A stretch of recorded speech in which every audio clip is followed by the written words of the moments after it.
ಎಲ್ಲರೂ ಮೌನವಾಗಿದ್ದು ವಾಕ್ಯವನ್ನು ಕೇಳೋಣ ಪ್ರಿಯರೇ.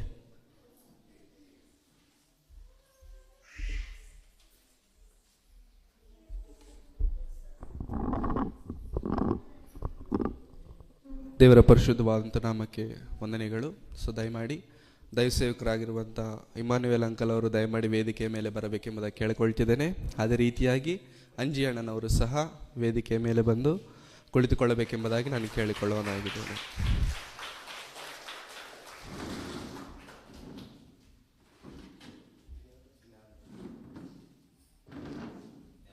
ಅದೇ ರೀತಿಯಾಗಿ ದೈವ ಸೇವಕರಾಗಿರುವಂಥ ಜ್ಞಾನರಾಜ್ ಅವರು ಸಹ ವೇದಿಕೆಯನ್ನು ಅಲಂಕರಿಸಬೇಕೆಂಬುದಾಗಿ ಪ್ರೀತಿಯಿಂದ ಅವರನ್ನು ಆಹ್ವಾನಿಸೋನಾಗಿದ್ದೇನೆ.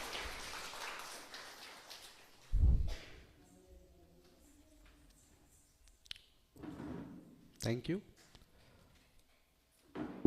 ಸೇರಿ ಬಂದಂಥ ನಿಮ್ಮೆಲ್ಲರಿಗೂ ಯೇಸು ಕ್ರಿಸ್ತರವರ ಪರಿಶುದ್ಧವಾದಂಥ ನಾಮದಲ್ಲಿ ವಂದನೆಗಳನ್ನು ಸಲ್ಲಿಸೋನಾಗಿದ್ದೇನೆ. ಚಿಕ್ಕ ಪ್ರಾರ್ಥನೆ ಮಾಡಿಕೊಂಡು ವಾಕ್ಯ ಸಂದೇಶವನ್ನು ಆರಂಭ ಮಾಡಿಕೊಳ್ಳೋಣ. ನಮ್ಮನ್ನು ಬಹಳವಾಗಿ ಪ್ರೀತಿಸಿದಂಥ ತಂದೆಯಾದ ದೇವರೇ, ನಿಮ್ಮ ಪರಿಶುದ್ಧವಾದಂಥ ನಾಮಕ್ಕಾಗಿ ನಿಮಗೆ ವಂದನೆಗಳು ಕರ್ತನೆ. ಕಳೆದ ವರ್ಷವೆಲ್ಲ ನಮ್ಮ ಜೊತೆಗಾರನಾಗಿದ್ದುಕೊಂಡು ನಡೆಸಿ ನೂತನವಾದಂಥ ವರ್ಷದಲ್ಲಿ ನೂತನವಾದಂಥ ದಿನಗಳಲ್ಲಿ ನಮ್ಮೆಲ್ಲರನ್ನು ಸೇರಿಸಿ ಕರ್ತನೆ. 3 ದಿನಗಳ ಕಾಲ ನಿಮ್ಮ ಶ್ರೇಷ್ಠವಾದಂಥ ಮಾತುಗಳಲ್ಲಿಯೂ ನಿಮ್ಮ ಆರಾಧನೆಯಲ್ಲಿಯೂ ನಿಮ್ಮ ಜ್ಞಾನದಲ್ಲಿಯೂ ಬೆಳೆಯುವುದಕ್ಕೆ ನಮಗೆ ಕೊಟ್ಟಂಥ ಈ ಶ್ರೇಷ್ಠ ಅವಕಾಶಕ್ಕಾಗಿ ನಿಮಗೆ ವಂದನೆಗಳು ಕರ್ತನೆ. ಈ 3 ದಿನಗಳ ಕಾಲ ನಮ್ಮೊಂದಿಗೆ ನೀವಿದ್ದುಕೊಂಡು ನಡೆಸಿ ಸ್ವಾಮಿ. ಹೇಳಲ್ಪಡುವಂಥ ಪ್ರತಿ ಮಾತು, ಕೇಳಲ್ಪಡುವಂಥ ಪ್ರತಿ ಮಾತು ನಿಮ್ಮ ಮಾತಾಗಿದ್ದು ಸ್ವಾಮಿ. ನಿಮಗೆ ಮಹಿಮೆಯನ್ನು ತರುವಂಥವರಾಗಿ ನಾವೆಲ್ಲರೂ ಇದ್ದು ನಿಮ್ಮ ರಾಜ್ಯಕ್ಕಾಗಿ ನೀತಿಗಾಗಿ ತವಕ ಪಡುವವರಾಗಿರುವಂತೆ ಸಹಾಯ ಮಾಡಿ ನಡೆಸಿ ಬಲಪಡಿಸಬೇಕೆಂಬುದಾಗಿ ಬೇಡಿಕೊಳ್ಳುತ್ತಾ, ಇಂದಿನಿಂದ ಪ್ರಾರಂಭವಾಗುತ್ತಿರುವಂಥ ಎಲ್ಲ ಒಂದು ಕಾರ್ಯಕ್ರಮಗಳಲ್ಲಿ ನೀವು ಜೊತೆಗಾರನಾಗಿದ್ದುಕೊಂಡು ನಡೆಸಬೇಕೆಂಬುದಾಗಿ ಕೇಳಿಕೊಳ್ಳುತ್ತಾ, ಯೇಸು ಕ್ರಿಸ್ತರವರ ಪರಿಶುದ್ಧವಾದಂಥ ನಾಮದಲ್ಲಿ ಪ್ರಾರ್ಥಿಸಿ ಬೇಡಿ ಹೊಂದಿದ್ದೇನೆ ತಂದೆಯ ಅಂತ ದೇವರೇ, ಆಮೇಲೆ.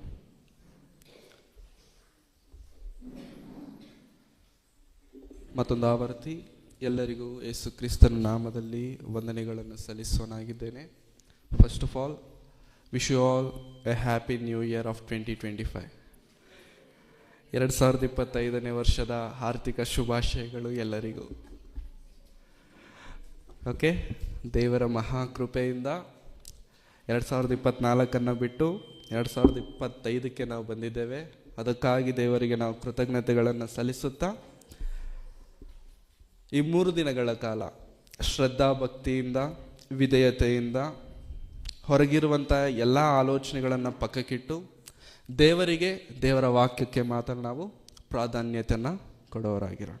ದಯಮಾಡಿ ದೇವರ ವಾಕ್ಯವನ್ನು ನಾವು ನೋಡುವಾಗ ನ್ಯಾಯಸ್ಥಾಪಕರ ಗ್ರಂಥ, ನ್ಯಾಯಸ್ಥಾಪಕರು 6ನೇ ಅಧ್ಯಾಯ, ನ್ಯಾಯಸ್ಥಾಪಕರ ಗ್ರಂಥ 6ನೇ ಅಧ್ಯಾಯ 11ನೇ ವಚನ. ನ್ಯಾಯಸ್ಥಾಪಕರು 6ನೇ ಅಧ್ಯಾಯ 11ನೇ ವಚನ. ಆಮೇಲೆ ಯೆಹೋವನ ದೂತನು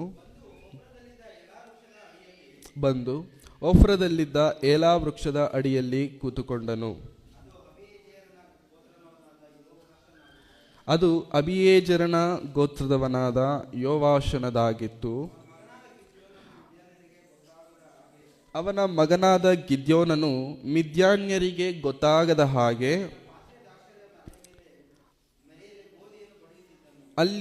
ಅಲ್ಲಿನ ದ್ರಾಕ್ಷೆಯ ಆಳೆಯ ಮರೆಯಲ್ಲಿ ಗೋಧಿಯನ್ನು ಬಡಿಯುತ್ತಿದ್ದನು ಎಂಬುದಾಗಿ.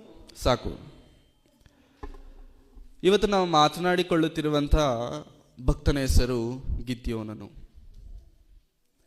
ಗಿದ್ಯೋನನನ್ನು ಕುರಿತು ನಾವು ಯಾಕೆ ಮಾತನಾಡಿಕೊಳ್ಳಬೇಕು ಅಂತಂದರೆ ಪ್ರಿಯರೇ, ಬೈಬಲಲ್ಲಿ ಬರೆಯಲ್ಪಟ್ಟಿರುವಂಥ ದೊಡ್ಡ ನಾಯಕರು ಅಥವಾ ದೊಡ್ಡ ದೇವರು ನಡೆಸಿರುವಂಥ ನಾಯಕರಲ್ಲಿ ಗಿದ್ಯೋನನು ಸಹ ಒಂದು ಶ್ರೇಷ್ಠವಾದಂಥ ಪಾತ್ರೆಯನ್ನು ಪೋಷಿಸುವಂಥವರಾಗಿದ್ದಾರೆ.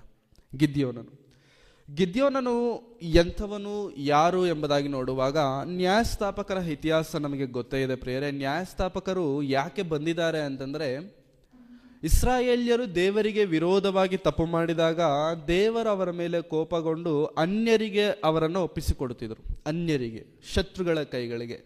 ಮತ್ತೆ ಶತ್ರುಗಳ ಕೈಗಳಿಗೆ ಹೋದ ನಂತರ ಇಸ್ರಾಯೇಲ್ಯರೆಲ್ಲರೂ ಮತ್ತೆ ದೇವರಿಗೆ ವಿಜ್ಞಾಪನೆ ಮಾಡುತ್ತಿದ್ರು, ದೇವರೇ ನಮ್ಮನ್ನು ಕಾಪಾಡು ಎಂಬುದಾಗಿ. ಆವಾಗ ದೇವರು ಅವರ ಮೇಲೆ ಕನಿಕರವನ್ನು ತೋರಿಸಿ ನ್ಯಾಯಸ್ಥಾಪಕನನ್ನು ಹುಟ್ಟಿಸುವಂಥವರಾಗಿದ್ದಾರೆ, ನ್ಯಾಯಸ್ಥಾಪಕನನ್ನು ಬರಮಾಡುವಂಥವ್ರೆ. ಆ ರೀತಿ ಆ ಕ್ರಮದಲ್ಲಿ ಬರುವಂಥ ನ್ಯಾಯಸ್ಥಾಪಕನೇ, ನ್ಯಾಯಾಧಿಪತಿಯೇ ಗಿದ್ಯೋನನು. ಈ ಗಿದ್ಯೋನನನ್ನು ದೇವರು ಆರಿಸಿಕೊಳ್ಳಬೇಕಾದ್ರೆ ಗಿದ್ಯೋನನು ನಾಯಕನಲ್ಲ. ಗಿದ್ಯೋನನನ್ನು ದೇವರು ಆರಿಸಿಕೊಳ್ಳಬೇಕಾದರೆ ಗಿದ್ಯೋನನು ನ್ಯಾಯಸ್ಥಾಪಕನಲ್ಲ. He is a common man. So ಗಿದ್ಯೋನನು ಏನು ಮಾಡ್ತಿದ್ದಾನೆ ಈ ಸಂದರ್ಭ, ನಾವು ಓದಿರುವಂಥ ಸಂದರ್ಭ ಅಂತಂದರೆ ಪ್ರಿಯರೇ, ಮರೆಯಲ್ಲಿ ಗೋಧಿ ಬಡಿತಿದ್ದಾನೆ. ಮರೆಯಲ್ಲಿ ಅಂತಂದರೆ ಕಾಣದೇ ಇರುವ ಹಾಗೆ. ಯಾರಿಗೆ ಕಾಣದೆ? ಮಿದ್ಯಾನ್ಯರಿಗೆ ಕಾಣದೆ. ಮಿದ್ಯಾನ್ಯರು ಯಾರು? ಶತ್ರುಗಳಿಗೆ ಕಾಣಿಸದೆ ಹಾಗೆ ಗಿದ್ಯೋನನು ಕೆಲಸ ಮಾಡ್ಕೊಳ್ತಿದ್ದಾನೆ. ಏನಾ ಕೆಲಸ ಅಂತಂದರೆ ಗೋಧಿ ಬಡ್ಕೊಳ್ತಿದ್ದಾನೆ. ಯಾಕೆ ಗೋಧಿ ಅಂತಂದರೆ ಊಟ ಮಾಡಲಿಕ್ಕೂ ಕೂಡ ಇಲ್ಲ. ಶತ್ರುಗಳು ಏನು ಮಾಡ್ತಿದ್ರು ಅಂತಂದರೆ ಇನ್ನೇನು ಪೈರು ಕೈಗೆ ಬರಬೇಕೆನ್ನುವಂಥ ಸಮಯದಲ್ಲಿ ಮಿದ್ಯಾನ್ಯರು ಬಂದು ಎಲ್ಲವನ್ನ ಬಾಚ್ಕೊಂಡು ಹೋಗ್ತಿದ್ರು. ಆವಾಗ ಗಿದ್ಯೋನನು ಏನು ಮಾಡ್ತಿದ್ದಾನೆ? ಗೋಧಿಯನ್ನು ಬಡಿದುಕೊಳ್ತಿದ್ದಾನೆ. ಆ ಸಂದರ್ಭವನ್ನು ನಾವು ನೋಡುವಾಗ ಪ್ರಿಯರೇ, ಗಿದ್ಯೋನನನ್ನು ನಾವು ಪರಾಕ್ರಮಶಾಲಿ ಅಂತ ಹೇಳಲಿಕ್ಕಾಗತ್ತಾ? ಗಿದ್ಯೋನನು ಪರಾಕ್ರಮಶಾಲಿನ ಅಥವಾ ಹೇಡಿ ಅಂತ ಹೇಳ್ಬೋದಾ? ಎಸ್, ಹೆದರುತ್ತಿದ್ದಾನೆ.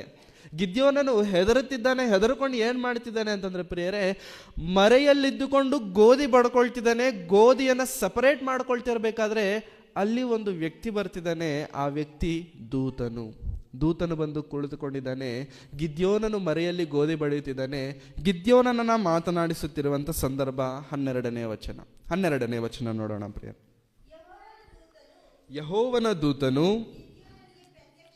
ಗಿದ್ಯೋನನಿಗೆ ಪ್ರತ್ಯಕ್ಷನಾಗಿ ಅವನಿಗೆ, ಪರಾಕ್ರಮಶಾಲಿಯೇ, ಯೆಹೋವನು ನಿನ್ನ ಸಂಗಡ ಇದ್ದಾನೆ ಅಂದನು. ಆಗ ಗಿದ್ಯೋನನು ಅವನಿಗೆ, ಸ್ವಾಮಿ, ಯೆಹೋವನು ನಮ್ಮ ಸಂಗಡ ಇದ್ದರೆ ನಮಗೆ ಇದೆಲ್ಲ ಯಾಕೆ ಸಂಭವಿಸಿತು?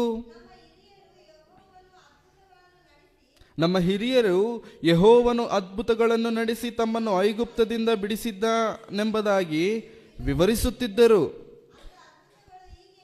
ಅಂಥ ಅದ್ಭುತಗಳು ಈಗೆಲ್ಲಿವೆ?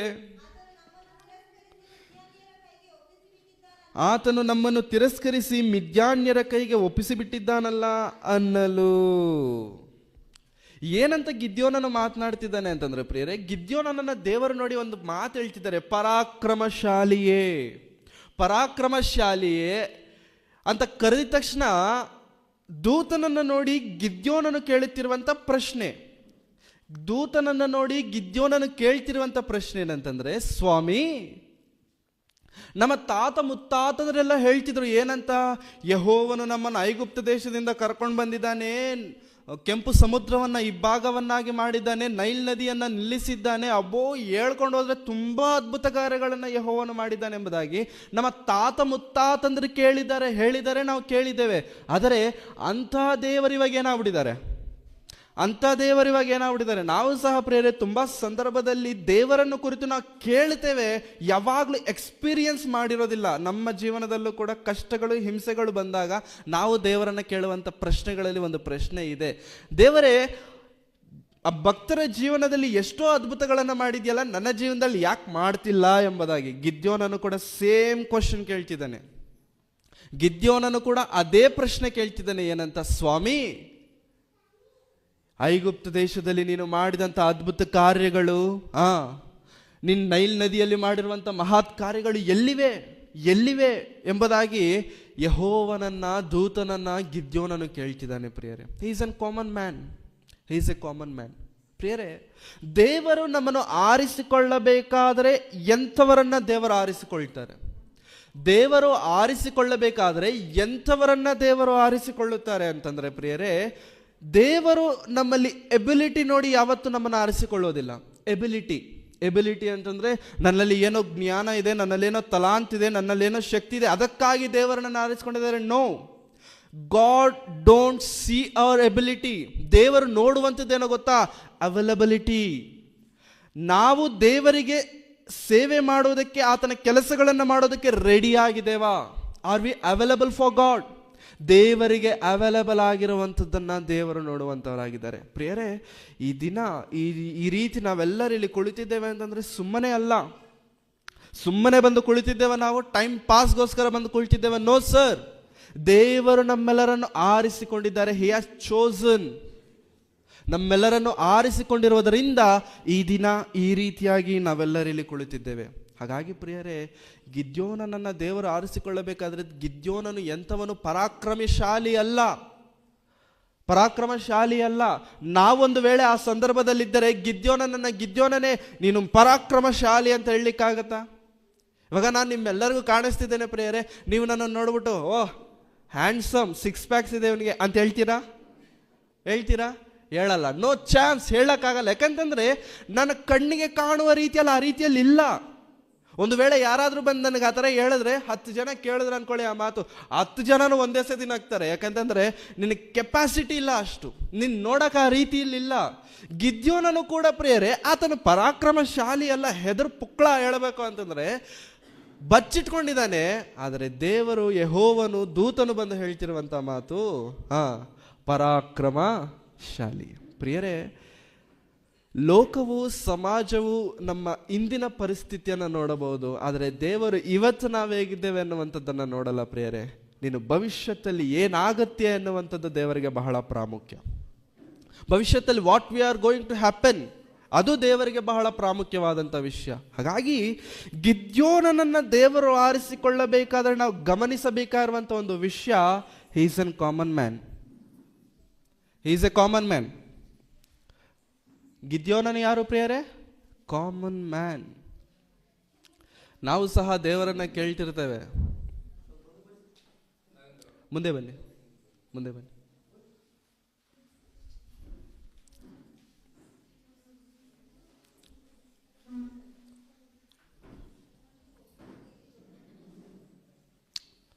Very good.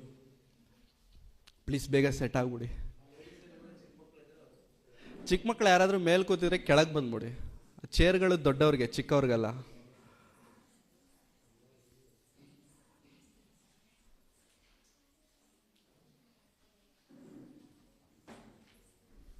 ಫೈನ್.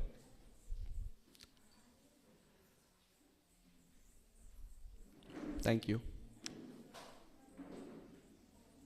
ಹಾಗಾಗಿ ಗಿದ್ಯೋನನನ್ನು ದೇವರು ಆರಿಸಿಕೊಳ್ಳಬೇಕಾದ್ರೆ ಪ್ರಿಯರೇ, he is a common man. ಹೌದಾ? He is an very ordinary man. ಗಿದ್ಯೋನನು ಆರ್ಡಿನರಿ ಪರ್ಸನ್, ಎಕ್ಸ್ಟ್ರಾಆರ್ಡಿನರಿ ಅಂತೂ ಅಲ್ಲ. ಪ್ರಿಯರೇ, ದೇವರು ಇಲ್ಲಿ ಕುಳಿತಿರುವಂಥ ನಮ್ಮೆಲ್ಲರನ್ನು ಕರೆಯಬೇಕಾದ್ರೆ ವಿ ಆರ್ ನಾಟ್ ಎಕ್ಸ್ಟ್ರಾಆರ್ಡಿನರಿ. ಹೌದಾ? ನಾವೇನು ಎಕ್ಸ್ಟ್ರಾಆರ್ಡಿನರಿ ಪರ್ಸನ್ಸ್ನ ದೇವರು ನಮ್ಮನ್ನು ಕರೆದಿಲ್ಲ ಪ್ರಿಯರೇ. We are very very ordinary, very very ordinary. ಕೊರಿಂಥದವರಿಗೆ ಬರೆದಂಥ ಪತ್ರಿಕೆಯಲ್ಲಿ ಪೌಲರವರು ಮಾತನಾಡ್ತಾ ಹೇಳ್ತಾರೆ, 1ನೇ ಅಧ್ಯಾಯದ 26ನೇ ವಚನದಲ್ಲಿ, ಕೊರಿಂಥದವರಿಗೆ ಬರೆದಂಥ 1ನೇ ಪತ್ರಿಕೆ. ನಾವು ಮತ್ತೆ ನ್ಯಾಯಸ್ಥಾಪಕರ ಗ್ರಂಥಕ್ಕೆ ಬರೋಣ. ಕೊರಿಂಥದವರಿಗೆ ಬರೆದಂಥ 1ನೇ ಪತ್ರಿಕೆ 1ನೇ ಅಧ್ಯಾಯ 26ನೇ ವಚನ. ಸಹೋದರರೇ, ದೇವರು ನಿಮ್ಮನ್ನು ಕರೆದಾಗ ಎಂಥವರನ್ನು ಕರೆದನೆಂದು ಆಲೋಚಿಸಿರಿ. ದೇವರು ನಿಮ್ಮನ್ನು ಕರೆದಾಗ ಎಂಥವರನ್ನು ದೇವರು ಕರೆದಿದ್ದಾರೆ ಅನ್ನುವಂಥದ್ದನ್ನು ನೀವು ಆಲೋಚನೆ ಮಾಡಿ. ಥಿಂಕ್. ದೇವರು ನಮ್ಮನ್ನು ಕರೆದಾಗ ನಾವು ಎಂಥವರಾಗಿದ್ದೇವೆ? ದೇವರು ನಮ್ಮನ್ನು ಆಶೀರ್ವದಿಸಿದಾಗ, ದೇವರು ನಮ್ಮನ್ನು ರಕ್ಷಣೆಗೆ ತಂದಾಗ ನಾವು ಎಂಥವರಾಗಿದ್ದೆವು? ಮುಂದಕ್ಕೆ ಮಾತನಾಡ್ತಾ ಹೇಳ್ತಾರೆ, ನಿಮ್ಮೊಳಗೆ ಲೌಕಿಕ ದೃಷ್ಟಿಯಲ್ಲಿ ಜ್ಞಾನಿಗಳು ಅನೇಕರಿಲ್ಲ, ಅಧಿಕಾರಿಗಳು ಅನೇಕರಿಲ್ಲ, ಕುಲೀನರು ಅನೇಕರಿಲ್ಲ.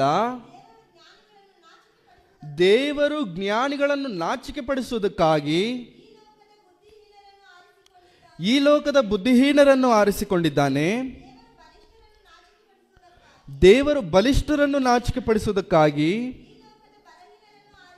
ಈ ಲೋಕದ ಬಲಹೀನರನ್ನು ಆರಿಸಿಕೊಂಡಿದ್ದಾನೆ.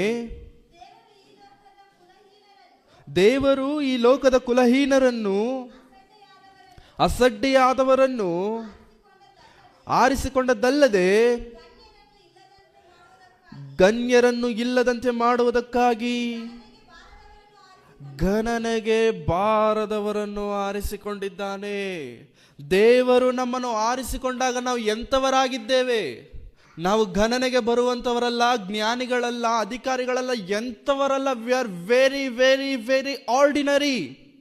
ದೇವರು ಗಿದ್ಯೋನನನ್ನು ಆರಿಸಿಕೊಳ್ಳಬೇಕಾದ್ರೆ ಗಿದ್ಯೋನನು ಕೂಡ is not an extraordinary person. ಯುದ್ಧ ವಿದ್ಯೆ ತಿಳಿದಂಥವನಲ್ಲ, ಜ್ಞಾನಿ ಅಲ್ಲ, ಓದಿದಂಥವನಲ್ಲ, ಏನೂ ಅಲ್ಲ, ಹೇಡಿಯಾಗಿದ್ದಾನೆ ಅವನು.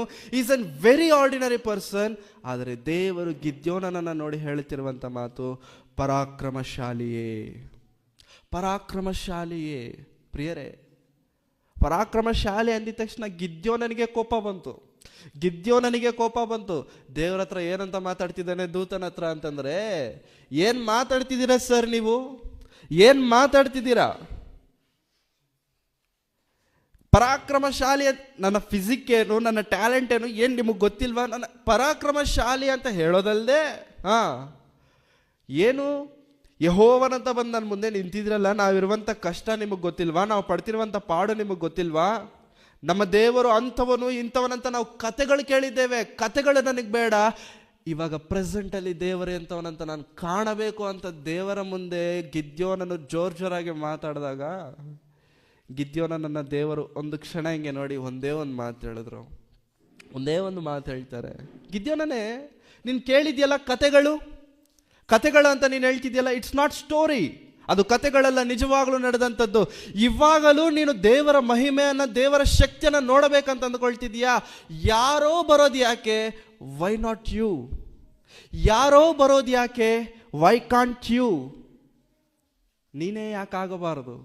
ನೀನೇ ಯಾಕೆ ಬರಬಾರದು? ನೀನೇ ಯಾಕೆ ನಿಲ್ಲಬಾರದು ಅಂತ ಹೇಳಿದ ತಕ್ಷಣ ಮೈಂಡ್ ಬ್ಲಾಕ್ ಆಯಿತು ಗಿದ್ಯೋನನಿಗೆ. ಮೈಂಡ್ ಬ್ಲಾಕ್ ಆಯಿತು ಗಿದ್ಯೋನನಿಗೆ. ಏನು ಮಾತಾಡ್ತಿದ್ದೀರಾ? ನಾನು ಯಾವುದಕ್ಕೂ ಬಾರದವನು, ನನ್ನ ಕುಲ ಮನಸ್ಸೆ ಕುಳದವನು, ನಾನು ನನ್ನ ಮನೆಯಲ್ಲಿ ನಾನು ಕಡೆಯವನು, ನಾನು ಏನು ಅಲ್ಲದವನು ಎಂಬುದಾಗಿ ದೇವರ ಹತ್ರ ಮಾತನಾಡ್ತಿರ್ಬೇಕಾದ್ರೆ ನೀನು ನಿನ್ನ ಬಗ್ಗೆ ಕಡಿಮೆಯಾಗಿ ಯೋಚನೆ ಮಾಡ್ತಿದ್ಯಾ, ಆದರೆ ನಾನು ನಿನ್ನ ಬಗ್ಗೆ ದೊಡ್ಡದಾಗಿ ಯೋಚನೆ ಮಾಡ್ತಿದ್ದೇನೆ. ಇಲ್ಲಿ ಕುಳಿತಿರುವಂಥ ನಮ್ಮೆಲ್ಲರ ಜೀವನದಲ್ಲೂ ಕೂಡ ಪ್ರೇರಣೆ, ನಾವು ನಮ್ಮ ಬಗ್ಗೆ ಕೆಲವೊಮ್ಮೆ ಕಡಿಮೆಯಾಗಿ ಯೋಚನೆ ಮಾಡಬಹುದು, ನೆಗೆಟಿವ್ ಆಗಿ ಯೋಚನೆ ಮಾಡಬಹುದು. ಆದರೆ ದೇವರು ಯಾವತ್ತಿಗೂ ಕೂಡ ಪ್ರೇರೆ ನಮ್ಮನ್ನು ಕೈ ಬಿಡುವ ಆತನಲ್ಲ. ಸತ್ಯವೇದದಲ್ಲಿರುವಂಥ ಅದ್ಭುತವಾದಂಥ ಮಾತು, ನನಗೆ ಪರ್ಸ್ನಲ್ ಆಗಿ ಇಷ್ಟ ಆಗುವಂಥ ಮಾತೇನೋ ಗೊತ್ತಾ? ಕರೆದಾತನು ನಂಬಿಗಸ್ತನು. ಕರೆದಾತನು ನಂಬಿಗಸ್ತನು. ಕೆಲವೊಮ್ಮೆ ನಮ್ಮ ನಂಬಿಕೆ ಕಡಿಮೆ ಆದಾಗ, ಕೆಲವೊಮ್ಮೆ ನಮ್ಮ ವಿಶ್ವಾಸವು ಕಡಿಮೆ ಆದಾಗ ಪ್ರಿಯರೇ, ದೇವರು ಹೇಳುವಂಥ ಮಾತು, ನೀನು ನನಗೋಸ್ಕರ ನಿಂತರೆ, ನೀನು ನನಗೋಸ್ಕರ ಬರುವುದಾದರೆ, I can do miracles. I can do miracles just like this. Just like this. ದೇವರ ಹತ್ರ ಇರುವಂಥ ಶ್ರೇಷ್ಠತೆ ಏನೋ ಗೊತ್ತಾ ಪ್ರಿಯರೇ? ದೇವರ ಹತ್ರ ಇರುವಂಥ ಅಮೂಲ್ಯತೆ ಏನೋ ಗೊತ್ತಾ ಪ್ರಿಯರೇ? ನೀನು ನನಗೋಸ್ಕರ ಒಂದು ಹೆಜ್ಜೆ ಮುಂದೆ ಇಡು, 100 ಹೆಜ್ಜೆಗಳು ನಾನು ನಿನಗೋಸ್ಕರ ರೆಡಿ ಮಾಡ್ತೇನೆ. ನಾವು ಆ ಒಂದು ಹೆಜ್ಜೆ ಇಡೋದಕ್ಕೋಸ್ಕರ ತುಂಬ ಸತಿ ಯೋಚನೆ ಮಾಡ್ತೇವೆ. ಆ ಒಂದು ಹೆಜ್ಜೆಗೋಸ್ಕರ 100 ಸತಿ ಯೋಚನೆ ಮಾಡ್ತೇವೆ. ಇಡೋಣ ಬೇಡವಾ, ಮಾಡೋಣ ಬೇಡವಾ? ಎಸ್, ಐ ಅಗ್ರಿ, ಅದು ಕಷ್ಟ. ಎಸ್, ಐ ಅಗ್ರಿ, ಅದು ಹಿಂಸೆ. ಬಟ್ ಸ್ಟಿಲ್ ಆ ಒಂದು ಹೆಜ್ಜೆ ನಾವು ದೇವರಿಗೋಸ್ಕರ ಇಡುವುದಾದರೆ ಪ್ರೇರೆ, ಡ್ಯಾಮ್ ಶೋ ದೇವರು ಉನ್ನತವಾದಂಥ ಸ್ಥಿತಿಗತಿಗಳಿಗೆ ತೆಗೆದುಕೊಂಡು ಹೋಗುವಂಥವರಾಗಿದ್ದಾರೆ. ನಾವು ದೇವರಿಗೋಸ್ಕರ ತೆಗೆದುಕೊಳ್ಳುವಂಥ ಆ ಒಂದು ನಿರ್ಣಯ ದೇವರಿಗೆ ಪ್ರಾಮುಖ್ಯ. ದೇವರ ಸೇವೆಗೋಸ್ಕರ ತೆಗೆದುಕೊಳ್ಳುವಂಥ ಆ ಒಂದು ಡಿಸಿಷನ್ ಇದೆ ನೋಡಿ ಪ್ರೇರೆ, ನಮ್ಮ ಜೀವನಗಳನ್ನು ಬದಲಾಯಿಸುವಂಥದ್ದಾಗಿದೆ. ಚಿಕ್ಕ ವಯಸ್ಸಲ್ಲಿ ಐಡಿಯಾ ಸಿಮ್ಗೆ ಆ್ಯಡ್ ಬರ್ತಿತ್ತು, an idea can change your life ಅಂತೇಳಿ. ಎಸ್, ಒಂದು ಐಡಿಯಾ ನಿಮ್ಮ ಜೀವನಕ್ಕೆ ಬಂದರೆ ನಿಮ್ಮ ಜೀವನ ಬದಲಾಗುತ್ತೆ ಅಂತ ದೇವರಿಗೋಸ್ಕರ ಒಂದು ನಿರ್ಣಯ ನಾವು ತೆಗೆದುಕೊಳ್ಳುವುದಾದರೆ ಪ್ರೇರೆ, ನಮ್ಮ ಜೀವನವಲ್ವಲ್ಲ, ನಮ್ಮ ಸುತ್ತಲಿರುವಂಥ ಬದುಕುಗಳನ್ನು ಕೂಡ ಪ್ರಭಾವಿತರನ್ನಾಗಿ ಮಾಡೋದಕ್ಕೆ ಶಕ್ತಿ ಉಳ್ಳದ್ದು ಆ ಒಂದು ನಿರ್ಣಯ, ದೇವರಿಗೋಸ್ಕರ ನಾವು ತೆಗೆದುಕೊಳ್ಳುವಂಥ ನಿರ್ಣಯ. ಆ ದಿನ ಗಿದ್ಯೋನನನ್ನು ದೇವರು ಕರೆದಾಗ ಗಿದ್ಯೋನನು ಕೂಡ ಆ ಒಂದು ಡಿಸಿಷನ್ ತಗೊಂಡ ಪ್ರಿಯರೇ. ಆ ಒಂದು ಡಿಸಿಷನ್, ಅಲ್ಲಪ್ಪ, ನಾನು ಮನಸ್ಸಿಕೊಳ್ಳೋದಕ್ಕೆ ಸೇರಿದವನು, ನನ್ನ ಮನೆಯಲ್ಲಿ ನಾನು ಕನಿಷ್ಠನು, ಕಡೆಯವನು, ನಾನು ಯಾವುದಕ್ಕೂ ಬಾರದವನು, ನಾನು ಹೇಳಬೇಕಂದ್ರೆ ನಾನು ಪುಕ್ಳ ಹೇಳಿ, ನಾನು ಬಚ್ಚಿಟ್ಕೊಂಡು ನಾನು ಗೋಧಿ ಹೊಡ್ಕೊಳ್ತಿದ್ದೇನೆ ನೀನು ನನ್ನ ಮಾತಾಡಿಸ್ಬೇಕಾದ್ರೆ ಅಂತಂದಾಗ, ನೋ ಸರ್, ಮಿಸ್ಟರ್ ಗಿಡಿಯೋನ್, ನಿನ್ನ ಬಗ್ಗೆ ನೀನು ತುಂಬ ಕಡಿಮೆಯಾಗಿ ಯೋಚನೆ ಮಾಡ್ತಿದ್ರೆ. But I am not. ಬರ್ತೀಯಾ ನನಗೋಸ್ಕರ? ಬರ್ತೀಯಾ? ಏನು ಮಾಡಬೇಕು ಅಂತ ಆವಾಗ ಗಿದ್ಯೋನನ್ನು ಕೇಳಿದ್ರೆ, ಆವಾಗ ದೇವರು ಹೇಳುವಂಥ ಮಾತು, ಫಸ್ಟು ನಿಮ್ಮ ಮನೆಗೆ ಹೋಗು. ನಿಮ್ಮ ಅಪ್ಪ ಇದ್ದಾನಲ್ಲ, ಇದ್ದಾನೆ. ನಿಮ್ಮ ಅಪ್ಪ ಒಂದು ವಿಗ್ರಹ ಕಟ್ಟಿಸಿದ್ದ. ಏನು ವಿಗ್ರಹ? ಬಾಲನ ವಿಗ್ರಹ. ಬಾಲನ ವಿಗ್ರಹ, ಅನ್ಯ ದೇವರುಗಳ ವಿಗ್ರಹ. ಆ ಸಂದರ್ಭ ನಾನು ತೋರಿಸಿರುವಂಥ 6ನೇ ಅಧ್ಯಾಯ ಮುಂದಿನ ಸಂದರ್ಭಗಳಲ್ಲಿ ಅದೇ ಕಾಣಿಸಿದೆ. ಬಾಲನ ವಿಗ್ರಹ ನಿಮ್ಮಪ್ಪ ಕಟ್ಟಿಸಿದಾನಲ್ಲ, ಇನ್ನೊಂದು ಕೆಲಸ ಮಾಡಬೇಕು, ಆ ವಿಗ್ರಹವನ್ನ ಕೆಡವಿ ಬಿಡಬೇಕು, ಆ ವಿಗ್ರಹವನ್ನ ಕೆಡಿಸ್ಬೇಕು. ಹಾಗಾಗಿ ನಾವು ಪ್ರಿಯರೇ, ನಮ್ಮ ಜೀವನದಲ್ಲಿ ಏನು ವಿಗ್ರಹ ಇರುತ್ತೆ? ನಮ್ಮ ಜೀವನದಲ್ಲಿ ಏನು ವಿಗ್ರಹ ಇರುತ್ತೆ? ನಾವು ವಿಗ್ರಹ ಆರಾಧನೆ ಮಾಡ್ತಿದ್ದೇವಾ? ವಿಗ್ರಹಕ್ಕೆ ನಮಸ್ಕಾರ ಮಾಡ್ತಿದ್ದೇವಾ? ನೋ. ಮತ್ತು ನಮ್ಮ ಜೀವನದಲ್ಲಿ ವಿಗ್ರಹಗಳನ್ನು ಕೆಡಿಸ್ಕೊಳ್ಳುವಂಥದ್ದು ಏನಾದರೂ ಇರುತ್ತಾ ಅಂತಂದರೆ, ಎಸ್. ದೇವರಿಗಿಂತ ಹೆಚ್ಚಾಗಿ ನಾವು ಯಾವುದನ್ನಾದರೂ ಪ್ರೀತಿಸುತ್ತೇವಾ? ಅದು ವಿಗ್ರಹಾರಾಧನೆ. ದೇವರಿಗಿಂತ ಜಾಸ್ತಿ, ದೇವರಿಗಿಂತ ಹೆಚ್ಚಾಗಿ, ದೇವರಿಗಿಂತ ಮುಖ್ಯವಾಗಿ ಫಸ್ಟ್ ಪ್ರಯಾರಿಟಿ ನಾವು ಯಾವುದಕ್ಕೆ ಕೊಡ್ತೇವಲ್ಲ ಪ್ರಿಯರೇ, ಅದು ವಿಗ್ರಹ. ಅದನ್ನು ಕೆಡವಿಸಿ ದೇವರ ಸಮ್ಮುಖಕ್ಕೆ, ದೇವರೇ I am ready for you ಎಂಬುದಾಗಿ ಹೇಳೋದಾದರೆ ಪ್ರಿಯರೇ, ದೇವರು ಗಿದ್ಯೋನನ್ನು ಯೂಸ್ ಮಾಡಿಕೊಂಡಿದ್ದೇ ವಿಗ್ರಹವನ್ನು ಕೆಡವಿದ ನಂತರ. ವಿಗ್ರಹವನ್ನು ಕೆಡವಿದ ನಂತರ ಗಿದ್ಯೋನನ್ನು ದೇವರು ಮೈಟಿಲಿ ಯೂಸ್ ಮಾಡ್ಕೊಂಡಿದ್ದಾರೆ ಪ್ರಿಯರೇ. ನಮ್ಮ ಜೀವನದಲ್ಲಿ ನಾವು ಯಾವುದಕ್ಕೆ ಹೆಚ್ಚಾದಂಥ ಪ್ರಾಧಾನ್ಯತೆ ಕೊಡ್ತಿದ್ದೇವೆ? ಹೆಚ್ಚಾದಂಥ ಪ್ರಾಧಾನ್ಯತೆ ದೇವರಿಗಿಂತ ಹೆಚ್ಚಾಗಿ, ದೇವರಿಗಿಂತ ಹೆಚ್ಚಾಗಿ ಚರ್ಚಿಗೆ ಬರೋಕ್ಕೆ ನಾವು ಕಾರಣಗಳು ಹೇಳ್ತೇವೆ, ಟ್ರಿಪ್ಗೆ ಹೋಗೋಕ್ಕೆ ನಾವು ಕಾರಣಗಳು ಹೇಳಲ್ಲ. ಎಕ್ಸಾಮ್ ಬರೆಯೋಕ್ಕೆ ಕಾರಣಗಳು ಹೇಳ್ತೇವೆ, ಸ್ಕೂಲ್ ಎಕ್ಸಾಮ್ ಬರೆಯೋಕ್ಕೆ ನಮಗೆ ರೀಸನ್ಸ್ ಇರಲ್ಲ. ಹೌದಾ? ಇಲ್ಲಿ ಎಕ್ಸಾಮ್ ಬರೆಯೋಕ್ಕೆ ರೀಸನ್ಸ್, ಸ್ಕೂಲ್ ಎಕ್ಸಾಮ್ಸ್ ಬರೆಯೋಕ್ಕೆ ನೋ ರೀಸನ್ಸ್. ಟೈಮ್ ಅಂದರೆ ಟೈಮ್, ಹಾಲ್ ಟಿಕೆಟ್ ಅಂದರೆ ಹಾಲ್ ಟಿಕೆಟು, ಪರ್ಫೆಕ್ಟ್ ಆಗಿ ಓದ್ತೇವೆ. ಪ್ರಿಯರೇ, ದೇವರಿಗೆ ನಾವು ಫಸ್ಟ್ ಪ್ರಯಾರಿಟಿ ಕೊಟ್ಟು, ದೇವರೇ ನಾನು ನಿನಗೋಸ್ಕರ ನಿಲ್ಲುತ್ತೇನೆ ಎಂಬುದಾಗಿ ಹೇಳೋದಾದರೆ ಪ್ರಿಯರೇ, God will use us mightily. ನಿಜವಾಗಲೂ ಈ ದಿನ ಇಲ್ಲಿ ಇಷ್ಟು ಮಂದಿ ಕುಳಿತಿದ್ದೇವೆ, ಇಷ್ಟು ಮಂದಿ ಕೂಡ ದೇವರೇ ನಾನು ನಿನಗೋಸ್ಕರ ನಿಲ್ಲುತ್ತೇನೆ ಎಂಬುದಾಗಿ ದೇವರಿಗೋಸ್ಕರ ದೃಢ ಸಂಕಲ್ಪ ಮಾಡಿಕೊಂಡರೆ ಪ್ರಿಯರೇ, ದೇವರು ಕೈ ಬಿಡ್ತಾರಾ? ದೇವರು ಮರೆತು ಬಿಡ್ತಾರಾ? ದೇವರು ತಳ್ಳಿ ಬಿಡ್ತಾರಾ ಅಂತಂದರೆ ನೋ ಸರ್. ದೇವರು ಅದ್ಭುತವಾದಂಥ ರೀತಿಯಲ್ಲಿ ಉಪಯೋಗಿಸಿಕೊಳ್ಳಲು ದೇವರು ಶಕ್ತನಾಗಿದ್ದಾನೆ. ಅದಾದ ನಂತರ ನಡೆಯುವಂಥ ಸಂದರ್ಭ, ಗಿದ್ಯೋನನು ಕೊಂಬನ್ನು ಊದ್ತಾನೆ. ಒಂದೊಂದು ಶಬ್ದಕ್ಕೆ ಒಂದೊಂದು ಅರ್ಥ ಇರುತ್ತೆ. ಆಂಬುಲೆನ್ಸ್ ಬಂತು ಅಂತ ಅಂದ್ಕೊಳ್ಳಿ, ಆಂಬುಲೆನ್ಸ್ಗೆ ಒಂದು ರೀತಿಯಾದಂಥ ಸೌಂಡ್ ಇರುತ್ತೆ, ಇಮಿಡಿಯೇಟಾಗಿ ನಾವು ಗಾಡಿಯಲ್ಲಿದ್ದರೆ ಸೈಡ್ ಆಗ್ಬಿಡ್ತೇವೆ. ಪೊಲೀಸ್ ಜೀಪ್ ಬಂತು ಅಂತ ಅಂದ್ಕೊಳ್ಳಿ, ಅದಕ್ಕೂ ಸಪ್ರೇಟ್ ಆದಂಥ ಸೌಂಡ್ ಇರುತ್ತೆ, ನಾವು ಸೈಡ್ ಕೊಡ್ತೇವೆ. ಹೌದಾ? ಒಂದೊಂದಕ್ಕೆ ಒಂದೊಂದು. ಗಾರ್ಮೆಂಟ್ಸಲ್ಲಿ ಕೆಲಸ ಮಾಡ್ತಿದ್ದೀವಿ ಅಂತ ಅಂದ್ಕೊಳ್ಳಿ, ಕರೆಕ್ಟಾಗಿ ಊಟ ಟೈಮ್ಗೆ ಟೊಯ್ ಅಂತಾನೆ ಅವನು, ಅದಕ್ಕೆ ಸಪ್ರೇಟ್ ಆದಂಥ ಸೌಂಡ್. ನಮಗೆ ಗೊತ್ತಾಗ್ಬಿಡುತ್ತೆ, ಓಕೆ ಇದು ಗಾರ್ಮೆಂಟ್ ಸೌಂಡು, ಇದು ಆಂಬುಲೆನ್ಸ್ ಸೌಂಡು, ಇದು ಪೊಲೀಸ್ ಸೌಂಡು, ಇದು ಫೈರ್ ಇಂಜಿನ್ ಸೌಂಡ್, ಎಲ್ಲದಕ್ಕೂ ಅದರದೇ ಆದಂಥ ಸೌಂಡ್ ಇರುತ್ತೆ. ಯುದ್ಧಕ್ಕೂ ಕೂಡ ಒಂದು ಸೌಂಡ್ ಇದೆ. ಗಿದ್ಯೋನನು ಕೊಂಬನ್ನು ಊದ್ತಿದ್ದಾನೆ. ಯಾವ ಕೊಂಬು, ಯಾವ ಶಬ್ದ ಇದೆ ಅಂತಂದರೆ ಯುದ್ಧದ ಶಬ್ದ ಊದಿದ ತಕ್ಷಣ ಬಂದವರು ಎಷ್ಟು ಜನ ಗೊತ್ತಾ ಪ್ರಿಯರೇ? 32,000 ಜನ ಯುದ್ಧಕ್ಕೆ ಬಂದವರು. 32,000 ಜನ ಯುದ್ಧಕ್ಕೆ ಬಂದವರು. 32,000 ಜನ ಬಂದಾಗ ಪ್ರಿಯರೇ, ಶತ್ರುಗಳು ಎಷ್ಟು ಜನ ಇದ್ದಾರೆ ಗೊತ್ತಾ? ಶತ್ರುಗಳು ಎಷ್ಟು ಜನ ಇದ್ದಾರೆ? ಅಸಂಖ್ಯರಾಗಿದ್ದಾರೆ. ಲೆಕ್ಕ ಮಾಡಕ್ಕೆ ಕೂತ್ಕೊಂಡ್ರೆ ಲೆಕ್ಕನೂ ಸಿಗ್ತಿಲ್ಲ, ಅಷ್ಟು ಜನ ಶತ್ರುಗಳಿದ್ದಾರೆ. ಇವ್ರು ಎಷ್ಟು ಜನ ಇದ್ದಾರೆ? ಲೆಕ್ಕ ಮಾಡೋಷ್ಟಿದ್ದಾರೆ. ಆ ಲೆಕ್ಕನೂ ಕೂಡ ಎಷ್ಟಿದೆ? 1 ಲಕ್ಷ 2 ಲಕ್ಷ ಇದ್ರೆ ಓಕೆ, ಏನೋ ಅಂತ ಮನಸ್ಸು ಧೈರ್ಯ ಮಾಡ್ಕೋಬೋದಾಗಿತ್ತು. ಬಂದವರು ಎಷ್ಟು ಜನ? 32,000 ಜನ. ಟೆನ್ಷನ್ ಆಗ್ತಿದೆ ಗಿದ್ಯೋನನಿಗೆ ಟೆನ್ಷನ್ ಆಗ್ತಿದೆ. ಅವಾಗ ದೇವ್ರು ಬಂದು ಮಾತನಾಡ್ತಿದ್ದಾರೆ. ಏನು ಯೋಚನೆ ಮಾಡ್ತಿದ್ಯಾ ಗಿದ್ಯೋನನೇ? ಏನು ಯೋಚನೆ ಮಾಡ್ತಿದ್ಯಾ? ಅದೇ ಸ್ವಾಮಿ 32,000 ಜನ ಇದ್ದಾರಲ್ವಾ, ಕಡಿಮೆ ಆಗ್ಬಿಟ್ರಲ್ವಾ ಅಂತ ಗಿದ್ಯೋನನ್ನು ಕೇಳಿದ್ರೆ ದೇವ್ರು ಹೇಳ್ತಾರೆ, ನೀನು ಬೇರೆ ಯೋಚನೆ ಮಾಡ್ತಿದ್ಯಾ, ನಾನು ಬೇರೆ ಯೋಚನೆ ಮಾಡ್ತಿದ್ದೀನಿ. ನೀನು ಬೇರೆ ಯೋಚನೆ ಮಾಡ್ತಿದ್ಯಾ, ನಾನು ಬೇರೆ ಯೋಚನೆ ಮಾಡ್ತೀನಿ. ನೀನು ಕಡಿಮೆ ಅಂತ ನೀನು ಯೋಚನೆ ಮಾಡ್ತಿದ್ಯಾ, ನಾನು ಜಾಸ್ತಿ ಇದ್ದಾರೆ ಅಂತ ನಾನು ಯೋಚನೆ ಮಾಡ್ತಿದ್ದೀನಿ. ಅಯ್ಯೋ ಜಾಸ್ತಿನಾ? ಅಲ್ಲಿ ನೋಡಿದ್ರೆ ಲೆಕ್ಕ ಆಗದೆ ಇರುವಷ್ಟು ಜನ ಶತ್ರುಗಳು, ಇಲ್ಲಿ ನೋಡಿದ್ರೆ 32,000 ಜನ. ಜಾಸ್ತಿನಾ? ಅವಾಗ ದೇವರು ಯೂಸ್ ಮಾಡುವಂಥ ಒಂದು ಮಾತಿದೆ ಪ್ರಿಯರೇ. ಆ ಸಂದರ್ಭದಲ್ಲಿ ದೇವರು ಉಪಯೋಗಿಸುವಂಥ ಒಂದು ಮಾತಿದೆ. ಆ ಸಂದರ್ಭ ನಾವು ನೋಡಿಕೊಳ್ಳೋಣ. 7ನೇ ಅಧ್ಯಾಯ. ನಾವು ಆ ಪುಸ್ತಕವನ್ನು ದಾಟೋದೇ ಬೇಡ. ನ್ಯಾಯಸ್ಥಾಪಕರು 7ನೇ ಅಧ್ಯಾಯ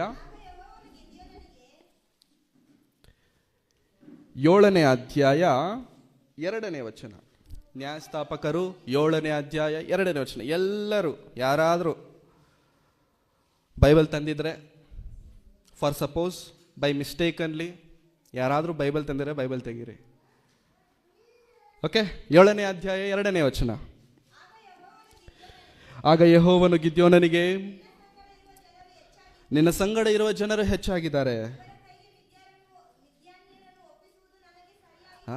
ಇವರ ಕೈಗೆ ಮಿದ್ಯಾನರನ್ನು ಒಪ್ಪಿಸಿಕೊಡೋದು ನನಗೆ ಸರಿ ಕಾಣ್ತಿಲ್ಲ. ಇವಾಗ ಓದೋ ಮಾತನ್ನ ಶ್ರದ್ಧೆಯಿಂದ ಕೇಳಿ. ಒಪ್ಪಿಸಿಕೊಟ್ಟರೆ ಸ್ವಹಸ್ತದಿಂದಲೇ ನಮಗೆ ರಕ್ಷಣೆ ಉಂಟಾಯಿತೆಂದು ಹೆಚ್ಚಳಪಟ್ಟು ನನ್ನನ್ನು ಅಲಕ್ಷ್ಯ ಮಾಡಾರು.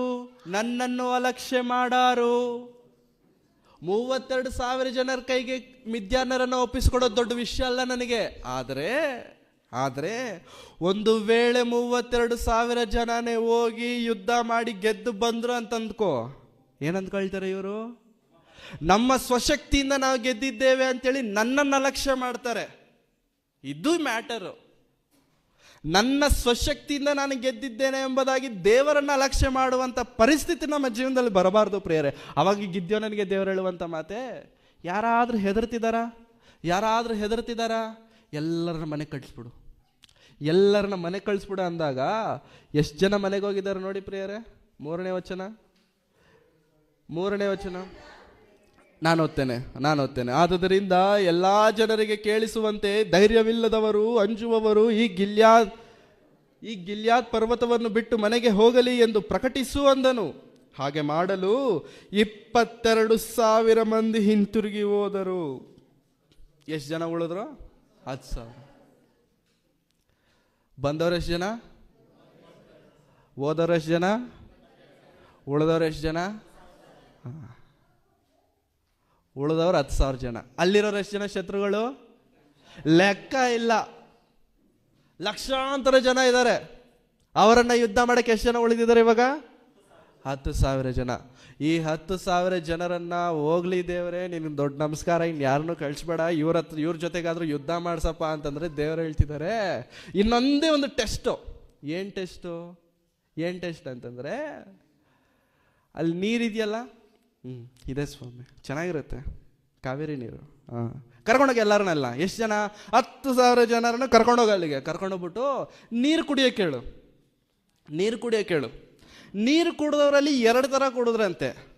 ಒಬ್ರೇನೋ ನಾಯಿಗಳ ಥರ ಬಿದ್ದು ನೆಕ್ತಿದಾರಂತೆ, ಇನ್ನೊಬ್ರೇನೋ ನೀಟಾಗಿ ಕೈಯಲ್ಲಿ ನೀರು ತಗೊಂಡು ಬಾಯಿಗೆ ಇಟ್ಕೊಳ್ತಿದಾರಂತೆ. ಹೌದಾ? ಮತ್ತೆ ದೇವರು ಕರೆದ್ರು. ಏನಾಯ್ತಪ್ಪ ಇವಾಗ ನೀನು 2 ಗುಂಪು ಮಾಡು. ಒಂದು ಗುಂಪೇನು ನಾಯಿ ಥರ ನೆಕ್ದವ್ರು ಒಂದು ಗುಂಪು, ಕೈಯಲ್ಲಿ ನೀರು ಎತ್ಕೊಂಡು ಕೊಡಿದ್ರಲ್ಲ ಅವ್ರನ್ನೊಂದು ಗುಂಪು. ನಾಯಿ ಥರ ನೆಕ್ದವ್ರು ಎಷ್ಟು ಜನ ಇದ್ದಾರಂತೆ? 9,700. ಕೈಯಲ್ಲಿ ನೀರಿಗೆ ನೀಟಾಗಿ ಎತ್ಕೊಂಡು ಕೊಡಿದವ್ರು ಎಷ್ಟು ಜನ ಇದ್ದಾರೆ? 300 ಜನ. ದೇವ್ರು ಇವಾಗ ಹೇಳಿದ್ರು, ಫಸ್ಟ್ ಗುಂಪು ಅವ್ರನ್ನ ಮನೆಗೆ ಕಳಿಸ್ಬಿಡು. ಮನೆಗೆ ಕಳ್ಸಕ್ಕ ನಾನು ಕರ್ಕೊಂಬಂದಿದ್ದು ಇಷ್ಟು ದೂರ. 9,700 ಮಂದಿಯನ್ನ ಮನೆಗೆ ಕಳಿಸು. ಎಷ್ಟು ಜನ ಇದ್ದಾರೆ? 300. ಎಷ್ಟು ಜನ ಬಂದಿದ್ದು? 32,000. ಉಳಿದಿದ್ದು 300. ಗಿದ್ಯೋನನಿಗೆ ಟೆನ್ಷನ್ ಮೇಲೆ ಟೆನ್ಷನ್. ಹಾರ್ಟ್ ಅಟ್ಯಾಕ್ ಒಂದ್ಸತಿ ಬಂದು ಉಳ್ಕೊಂಡ್ರೆ ನೆಕ್ಸ್ಟ್ ಟೈಮ್ ಬರಬಾರ್ದಪ್ಪ, ಬಂದರೆ ಹೋಯ್ತಾರೆ ಅಂತಾರೆ. 2ನೇ ಸತಿನೂ ಬಂತು ಅಂತ ಅಂದ್ಕೊಳ್ಳಿ, 3ನೇ ಸತಿ ಬಂದರೆ ಕನ್ಫರ್ಮ್ ಇನ್ನು ಓದಂಗೆ, ನಾವು ಏನು ಮಾಡೋಕ್ಕಾಗಲ್ಲ ಅಂತಾರೆ. ಗಿದ್ಯೋನನಿಗೆ ಹಾರ್ಟ್ ಅಟ್ಯಾಕ್ ಮೇಲೆ ಹಾರ್ಟ್ ಅಟ್ಯಾಕ್ ಬರ್ತಿದೆ. BP ಶುಗರ್ ಲೆವೆಲ್ಸ್ ಹೈ ಆಗ್ತಿದೆ ಇದ್ದಕ್ಕಿದ್ದಂಗೆ.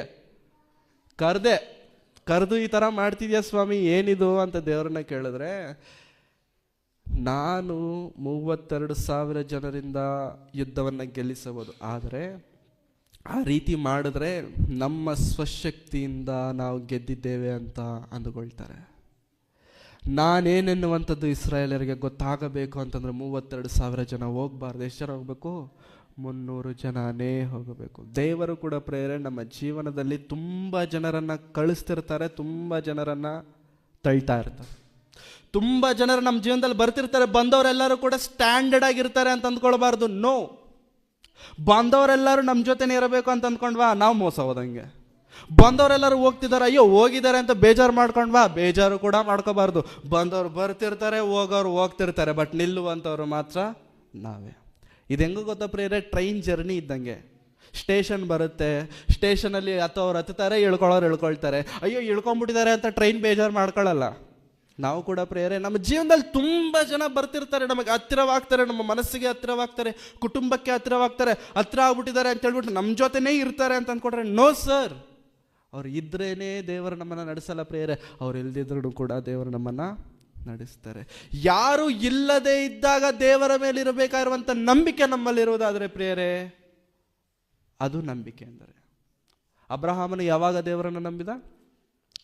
ನಂಬಿಕೆಗೆ ಆಧಾರವಿಲ್ಲದೆ ಇರುವಂಥ ಕಾಲದಲ್ಲಿ. ಅದುವರೆಗೂ ವಾಣಿಗಳಿರಲಿಲ್ಲ, ಅದುವರೆಗೂ ಧರ್ಮಶಾಸ್ತ್ರವಿರಲಿಲ್ಲ, ಅದುವರೆಗೂ ಏನೂ ಇರಲಿಲ್ಲ. ನಂಬಿಕೆಗೆ ಆಧಾರವೇ ಇಲ್ಲದೆ ಇರುವಂಥ ಕಾಲದಲ್ಲಿ ಅಬ್ರಹಾಮನು ದೇವರನ್ನು ನಂಬಿದನು. ಆ ನಂಬಿಕೆ ಅವನಿಗೆ ನೀತಿ ಎಂದೆನಿಸಲ್ಪಟ್ಟಿದೆ. ಈ ದಿನ ಪ್ರಿಯರೇ, ನಮ್ಮ ಜೀವನದಲ್ಲಿ ನಡೆಯುತ್ತಿರುವಂಥ ಎಲ್ಲ ರೀತಿಯಾದಂಥ ಸಂಕಷ್ಟಗಳನ್ನೆಲ್ಲವನ್ನು ನೋಡಿ ದೇವರ ಮೇಲೆ ನಮಗೆ ನಂಬಿಕೆ ಕಡಿಮೆ ಆಗಬಾರದು ಯಾವತ್ತೂ ಕೂಡ ಪ್ರಿಯರೇ. ದಿನ ದಿನ ದಿನ ದಿನ ನೂತನವಾಗುತ್ತಿರಬೇಕು. Whatever it takes. ಯಾಕೆಂತಂದರೆ ಕರೆದಾತನು ನಂಬಿಗಸ್ತನು. ಈ ಮಾತು ಸುಳ್ಳಾದಂಥ ಮಾತಲ್ಲ, ಈ ಮಾತು ತಪ್ಪಾದಂಥ ಮಾತಲ್ಲ, ಇದು ನಿಜವಾದ ಮಾತು, ಜೀವವುಳ್ಳ ಮಾತು, ಇದು ಸತ್ಯವಾದ ಮಾತು. ಇದರಲ್ಲಿ ಜೀವವಿದೆ, ಈ ಮಾತಿನಲ್ಲಿ ಜೀವವಿದೆ. ಹಾಗಾಗಿ ಗಿದ್ಯೋನನ ಹತ್ರ ಎಷ್ಟು ಜನ ಉಳ್ಕೊಂಡಿದ್ದಾರೆ ಇವಾಗ? 300 ಮಂದಿ. ಟೆನ್ಷನ್ ಜಾಸ್ತಿ ಆಗ್ತಿದೆ, ಊಟ ಮಾಡೋಕ್ಕಾಗ್ತಿಲ್ಲ ಗಿದ್ಯೋನನಿಗೆ, ತಿಂಡಿ ಹೋಗ್ತಿಲ್ಲ. ಊಟ ಮಾಡೋಕ್ಕಾಗದೇ ಇದ್ದಾಗ ಆವಾಗ ಗಿದ್ಯೋನನಿಗೆ ದೇವರು ಹೇಳ್ತಾರೆ, ನೀನಿನ್ನೂ ಟೆನ್ಷನ್ ಆಗಿದೆಯಲ್ಲ, ನೀನೊಂದು ಕೆಲಸ ಮಾಡು. ನಿನ್ನ ಸೇವಕನಿದಾನಲ್ಲ, ಅವನ್ನ ಕರ್ಕೊಂಡು ಶತ್ರುಗಳ ಪಾಳೆಯಕ್ಕೆ ಹೋಗು ಅಂತಂದರೆ, ಶತ್ರುಗಳ ಪಾಳೆಯದ ಕೊನೆಯ ಅಂಚಿಗೆ ನೀನು ಹೋಗು, ನಿನಗೊಂದು ವಿಷಯ ಗೊತ್ತಾಗುತ್ತೆ ಅಂದಾಗ ರಾತ್ರಿಯಲ್ಲಿ ಕತ್ಲಲ್ಲಿ ಹೋಗ್ತಾನೆ ಇವನು. ಯಾರು? ಗಿದ್ಯೋನನ ಜೊತೆಗಿರುವಂಥ ಒಬ್ಬ ಸೇವಕನು ಹೋಗ್ಬಿಟ್ಟು ಸರ್ವೆ ಮಾಡ್ತಿರ್ತಾನೆ. ಸರ್ವೆ ಮಾಡ್ತಿರ್ಬೇಕಾದ್ರೆ ಒಂದು ಗುಡಾರದ ಹತ್ರ ಬಂದು, ಗುಡಾರದಲ್ಲಿ ಇಬ್ಬರು ಮಾತನಾಡ್ಕೊಳ್ತಾರಂತೆ ಪ್ರಿಯರೇ. ಮಾತನಾಡ್ಕೊಳ್ತಾ ಇದ್ದಾರೆ. ಏನಂತ ಮಾತಾಡ್ಕೊಳ್ತಿದ್ದಾರೆ ಅಂದರೆ, ನನಗೊಂದು ಕನಸು ಬಂತು. ಏನು ಕನಸು ಅಂತಂದರೆ, ಒಂದು ಜವೆಗೋದಿಯ ರೊಟ್ಟಿ ಬಂದು ಒಂದು ಡೇರಾಗೆ ಹೊಡೆತು. ಆ ಡೇರಾ ಯಾವುದು? ನಮ್ಮ ಡೇರಾ. ಹೊಡೆದಿದ ತಕ್ಷಣ ಆ ಡೇರಾನೇ ಬಿದ್ದೋಯ್ತು. ಈ ಕನಸು ಬಂತು ನನಗೆ ಅಂತಂದರೆ, ಆ ಕನಸಿನ ಅರ್ಥ ನನಗೆ ಗೊತ್ತಾಗಿಲ್ಲ ಅಂದಿದ ತಕ್ಷಣ ಮುಂದೆ ಇರೋನು ಹೇಳ್ದ, ನನಗೆ ಅರ್ಥ ಆಯಿತು. ಏನೋ ಗೊತ್ತಾ? ಆ ಜವೆಗೋದಿಯ ರೊಟ್ಟಿ ಯಾರೋ ಅಲ್ಲ, ಇಸ್ರಾಯೇಲ್ಯನು, ಮನಸ್ಸೆ ಕುಲದವನು, ತಳ್ಳಲ್ಪಟ್ಟವನು, ಅವನ ಮನೆಯಲ್ಲಿ ಕೊನೆಯವನಾಗಿರುವಂಥ ಗಿದ್ಯೋನನು. ಆ ತಳ್ಳಲ್ಪಟ್ಟಂಥ ಡೇರ ಯಾವುದೋ ಅಲ್ಲ, ಅದು ಮಿದ್ಯಾನ್ಯರಾಗಿರುವಂಥ ನಾವೇ. ಆವಾಗ ಗಿದ್ಯೋನನಿಗೆ ಬಂದಂಥ ಕನ್ಫರ್ಮೇಷನ್, ಆವಾಗ ಗಿದ್ಯೋನನಿಗೆ ಬಂದಂಥ ಧೈರ್ಯ ಇದೆ ನೋಡಿ ಪ್ರಿಯರೇ, ಎಲ್ಲಿಗೋ ಕರ್ಕೊಂಡೋಯ್ತು ಪ್ರಿಯರೇ. ಗಿದ್ಯೋನನು ಆಮೇಲಿಂದ ಹಿಂತಿರುಗಿ ನೋಡಲಿಲ್ಲ. ಗಿದ್ಯೋನನು ಆಮೇಲಿಂದ ಏನಾಗುತ್ತೆ ಏನಾಗಲ್ಲ ಅಂತ ತಲೆನೇ ಕೆಡಿಸ್ಕೊಂಡಿಲ್ಲ ಪ್ರಿಯರೇ. ಧೈರ್ಯ ಬಂತು. ದೇವರು ನಮ್ಮನ್ನು ಕೈ ಹಿಡಿದಾಗ ಪ್ರಿಯರೇ, ದೇವರು ನಮ್ಮನ್ನು ಕೈ ಹಿಡಿದಾಗ ನಮ್ಮಲ್ಲಿ ಸಿಗುವಂಥ ಧೈರ್ಯನೇ ಬೇರೆ. ಬೆಟ್ಟ ನೋಡಿದ್ರೂ ಕೂಡ ತಲೆನೇ ಕೆಡಿಸ್ಕೊಳ್ಳಲ್ಲ. ಯಾಕಂತಂದರೆ ನನ್ನ ಪಕ್ಷದಲ್ಲಿರುವ ಆತನು ದೇವರು, ನನ್ನ ಪಕ್ಷದಲ್ಲಿರುವ ಆತನು ಸರ್ವಲೋಕವನ್ನು ಉಂಟು ಮಾಡಿರುವಂಥ ಸರ್ವಶಕ್ತನಾದಂಥ ದೇವರು. ಆತನನ್ನು ಕುರಿತು ನಾನು ಕೇಳಿದ್ದೇನೆ, ಆತನನ್ನು ಕುರಿತು ಇವಾಗ ನಾನು ನೋಡ್ತಿದ್ದೇನೆ. I am experiencing my God. ನಾನು ನನ್ನ ದೇವರನ್ನು ಅನುಭವಿಸುತ್ತಿದ್ದೇನೆ. ಯೆಹೋವನು ಉತ್ತಮನೆಂದು ಅನುಭವಿಸುವುದನ್ನು. Taste and see that the Lord is good. ದೇವರು ಉತ್ತಮನು, ಯೆಹೋವನು ಉತ್ತಮನು. ಹೇಗೆ ಉತ್ತಮನೆನ್ನುವಂಥದ್ದನ್ನು ಟೇಸ್ಟ್ ಅನುಭವಿಸಬೇಕು. ನಮ್ಮ ಜೀವನದಲ್ಲೂ ಕೂಡ ಪ್ರಿಯರೇ, ದೇವರು ನಮ್ಮನ್ನು ಆರಿಸಿಕೊಳ್ಳಬೇಕಾದರೆ ನಾವು ಲೋಕದ ವಿಷಯದಲ್ಲಿ ಜ್ಞಾನಿಗಳಲ್ಲ, ಅಧಿಕಾರಿಗಳಲ್ಲ, ಗಣನೆಗೆ ಬಾರುವಂಥವ್ರು ಯಾವುದೂ ಅಲ್ಲ ಪ್ರಿಯರೇ. ಆದರೂ ದೇವರು ನಮ್ಮನ್ನು ಆರಿಸಿಕೊಂಡಿದ್ದಾರೆ. ಯಾಕೋ ಗೊತ್ತಾ? ನಮ್ಮಿಂದ ದೊಡ್ಡ ಕಾರ್ಯಗಳನ್ನು ಮಾಡಲಿಕ್ಕೋಸ್ಕರ. We should never ever think. ದೇವರ ಕುರಿತು ಯಾವತ್ತೂ ಕಡಿಮೆಯಾಗಿ ನಾವು ಯೋಚನೆ ಮಾಡಬಾರ್ದು ಪ್ರಿಯರೇ. ನಮ್ಮ ಆಲೋಚನೆಗಳೇ ಬೇರೆ, ದೇವರ ಆಲೋಚನೆಗಳೇ ಬೇರೆ. 300 ಮಂದಿ ಜೊತೆಗೆ ಯುದ್ಧ ಮಾಡೋದೇನು ಸರ್? ಎಸ್, 300 ಮಂದಿ ಹೋದ್ರು. ಆ ರಾತ್ರಿಯಲ್ಲಿ ಒಂದು ಕೈಯಲ್ಲಿ ಬೆಂಕಿ ಹಿಡ್ಕೊಂಡಿದ್ದಾರೆ, ಇನ್ನೊಂದು ಕೈಯಲ್ಲಿ ಮಡಿಕೆಗಳನ್ನು ಹಿಡ್ಕೊಂಡಿದ್ದಾರೆ. ಮಡಿಕೆಗಳನ್ನು ಒಡೆದು ಕೊಂಬುಗಳನ್ನು ಊದಿದ ತಕ್ಷಣ ದೇವರವರ ಪಕ್ಷದಲ್ಲಿದ್ದುಕೊಂಡು ಆ ದಿನ ಮಿದ್ಯಾನ್ಯರ ಕೈಯಿಂದ ಇಸ್ರಾಯೇಲ್ಯರನ್ನು ಬಿಡಿಸಿ ಇಸ್ರಾಯೇಲ್ಯರಿಗೆ ಜಯವನ್ನು ದೇವರು ಕೊಟ್ಟಿದ್ದಾರೆ ಪ್ರಿಯರೇ. ಇಸ್ರಾಯೇಲ್ಯರಿಗೆ ಜಯವನ್ನು ದೇವರು ಕೊಟ್ಟಿದ್ದಾರೆ. ಆಗ ಇಸ್ರಾಯೇಲ್ಯರು ಹೇಳಲಿಕ್ಕಾಗಲ್ಲ ನಮ್ಮ ಸ್ವಶಕ್ತಿಯಿಂದ ನಾವು ಗೆದ್ದಿದ್ದೇವೆ ಎಂಬುದಾಗಿ. ದೇವರು ನಮ್ಮ ಪಕ್ಷದಲ್ಲಿದ್ದು ನಮಗೆ ಜಯವನ್ನು ಕೊಟ್ಟಿದ್ದಾರೆ. This is the word. ಈ ಮಾತು ದೇವರಿಗೆ ಬೇಕು. ಯಾವತ್ತೂ ಕೂಡ ಪ್ರೇರಣೆ ನಮ್ಮ ಜೀವನದಲ್ಲಿ ನಾನು ಎನ್ನುವಂಥದ್ದನ್ನು ನಾವು ಯಾವತ್ತೂ ಹೇಳಬಾರ್ದು. ನಾನು ಎನ್ನುವಂಥದ್ದು ಯಾವಾಗ ನಾವು ಹೇಳೋದನ್ನು ಶುರು ಮಾಡ್ತೇವಲ್ವ ಪ್ರಿಯರೇ, ಆವಾಗ ಬಿಲ್ಡಿಂಗ್ಗೆ ಕ್ರ್ಯಾಕ್ ಬಂದಂಗೆ. ಬಿಲ್ಡಿಂಗ್ ಇದೆ, ಹೆಂಗೆ ಕಟ್ಕೋತೀವಿ? ಕ್ರ್ಯಾಕ್ ಬರೋ ಥರ ಕಟ್ಕೋತೀವ? ಹೆಂಗೆ ಕಟ್ಕೋತೀವಿ ಹೇಳಿ? ಕ್ರ್ಯಾಕೇ ಬರಬಾರ್ದು. ನೆಕ್ಸ್ಟ್ ಒಂದು 50 ವರ್ಷ ಕ್ರ್ಯಾಕ್ ಬರದೇ ಇರೋ ಥರ ಕಟ್ಕೊಳ್ತೀವಿ. ಹೌದಾ? ಸಿಮೆಂಟು, ಬಿರ್ಲಾ, ನೀರು, ದಿನಾ ನೀರು, ಪೇಂಟು, ಒಳ್ಳೆ ಪೇಂಟು. ಯಾಕೆ? ಕ್ರ್ಯಾಕ್ಗಳು ಬರಬಾರ್ದು. ಯಾವಾಗಾದರೆ ನಾನು ನನ್ನಿಂದ ಎನ್ನುವಂಥದ್ದು ನಮ್ಮ ಜೀವನದಲ್ಲಿ ಶುರುವಾಗುತ್ತಲ್ಲ ಪ್ರಿಯರೇ, ಬಿಲ್ಡಿಂಗ್ ಕ್ರ್ಯಾಕ್ ಬಂದಷ್ಟು ಪ್ರಮಾದ. ಕ್ರ್ಯಾಕ್ ಬಂತ ಅದು ನಿಲ್ಲಲ್ಲ ಪ್ರಿಯರೇ. ಕ್ರ್ಯಾಕ್ ಬಂತ ನಿಲ್ಲುತ್ತಾ? ಅದು ನಿಲ್ಲಲ್ಲ. ಜಾಸ್ತಿ ಆಗ್ತಿರುತ್ತೆ. ಒಂದು ದಿನ ಬಿಲ್ಡಿಂಗೇ ಬಿದ್ದೋಗುತ್ತೆ. ನಮ್ಮ ಜೀವನದಲ್ಲಿ ಪ್ರಿಯರೇ, ದೇವರು ನಮ್ಮ ಪಕ್ಷದಲ್ಲಿ ಇದ್ದು ಇದನ್ನೆಲ್ಲ ನಡೆಸ್ತಿದ್ದೇನೆ ಎನ್ನುವಂಥ ನಂಬಿಕೆ, ಧೈರ್ಯ ನಮ್ಮಲ್ಲಿರಬೇಕು. ನಾನು ನನ್ನಿಂದ ಎನ್ನುವಂಥದ್ದನ್ನು ನಾವು ಯಾವತ್ತಾದರೂ ಶುರು ಮಾಡ್ತೀವಲ್ಲ, ದೇವರು ಕೈ ಬಿಟ್ಬಿಡ್ತಾರೆ. ಅವಾಗ ದೇವರು ನಮ್ಮ ದೇವರು ಕೈ ಬಿಟ್ರ ಮುಗಿದೋಯ್ತು, ಚಾಪ್ಟರ್ ಕ್ಲೋಸ್. ಅದಕ್ಕೆ ಪೌಲನು ರೋಮಾಪುರದವರಿಗೆ ಪತ್ರಿಕೆಯನ್ನು ಬರುತ್ತಾ ಒಂದು ಒಳ್ಳೆ ಮಾತನ್ನು ಹೇಳ್ತಾನೆ ಪ್ರಿಯರೇ. 8ನೇ ಅಧ್ಯಾಯ 31ನೇ ವಚನ. ರೋಮಾಪುರದವರಿಗೆ ಬರೆದಂಥ ಪತ್ರಿಕೆ 8ನೇ ಅಧ್ಯಾಯ 31ನೇ ವಚನದಲ್ಲಿ ಅದ್ಭುತವಾದಂಥ ಮಾತು. ಹಾಗಾದರೆ ಈ ವಿಷಯಗಳಲ್ಲಿ ನಾವು ಏನು ಹೇಳೋಣ? ದೇವರು ನಮ್ಮ ಕಡೆ ಇದ್ದರೆ ನಮ್ಮನ್ನು ಎದುರಿಸುವವರು ಯಾರು? ದೇವರು ನಮ್ಮ ಕಡೆ ಇದ್ದರೆ ನಮ್ಮನ್ನು ಎದುರಿಸುವವರು ಯಾರು? ಯಾರ ಕಡೆ ಇರಬೇಕು ಸರ್? ಯಾರ ಕಡೆ ಇರಬೇಕು? ದೇವರು ನಮ್ಮ ಕಡೆ ಇರಬೇಕು. ಇದಾರ ದೇವರು ನಮ್ಮ ಕಡೆ? ಪ್ರಿಯರೇ, ದೇವರು ನಮ್ಮ ಕಡೆ ಇದ್ದರೆ ನಮ್ಮನ್ನು ಎದುರಿಸುವವರು ಯಾರು? ದೇವರ ಮೇಲೆ ಪ್ರೀತಿ ಇದೆಯಾ ನಮಗೆ? ದೇವರ ಮೇಲೆ ಭಕ್ತಿ ಇದೆಯಾ ನಮಗೆ?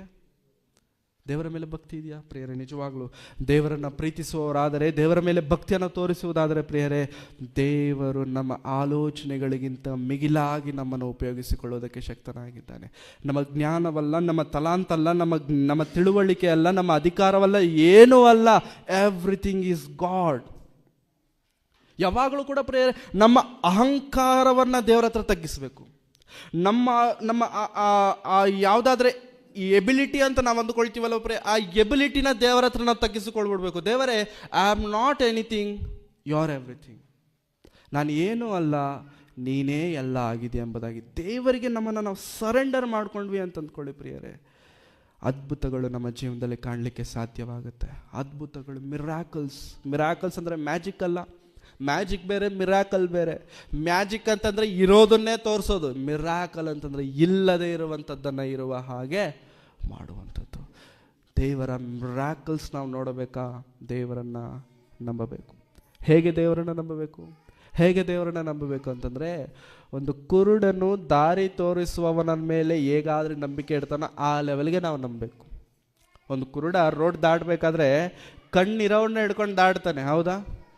ಅವನು ಹೇಳ್ತಾನೆ, ಅವನು ದಾರಿ ತೋರಿಸ್ತಿರ್ತಾನೆ, ಆ ದಾರಿ ಮೇಲೆ ಅವನಿಗೆ ನಂಬಿಕೆ, ಅವನ ಮೇಲೆ ಅವನ ನಂಬಿಕೆ. ದೇವರ ಮೇಲೂ ಕೂಡ ಪ್ರೇರಣೆ ನಮಗೆ ಹೆಂಗಿರಬೇಕು ಗೊತ್ತಾ?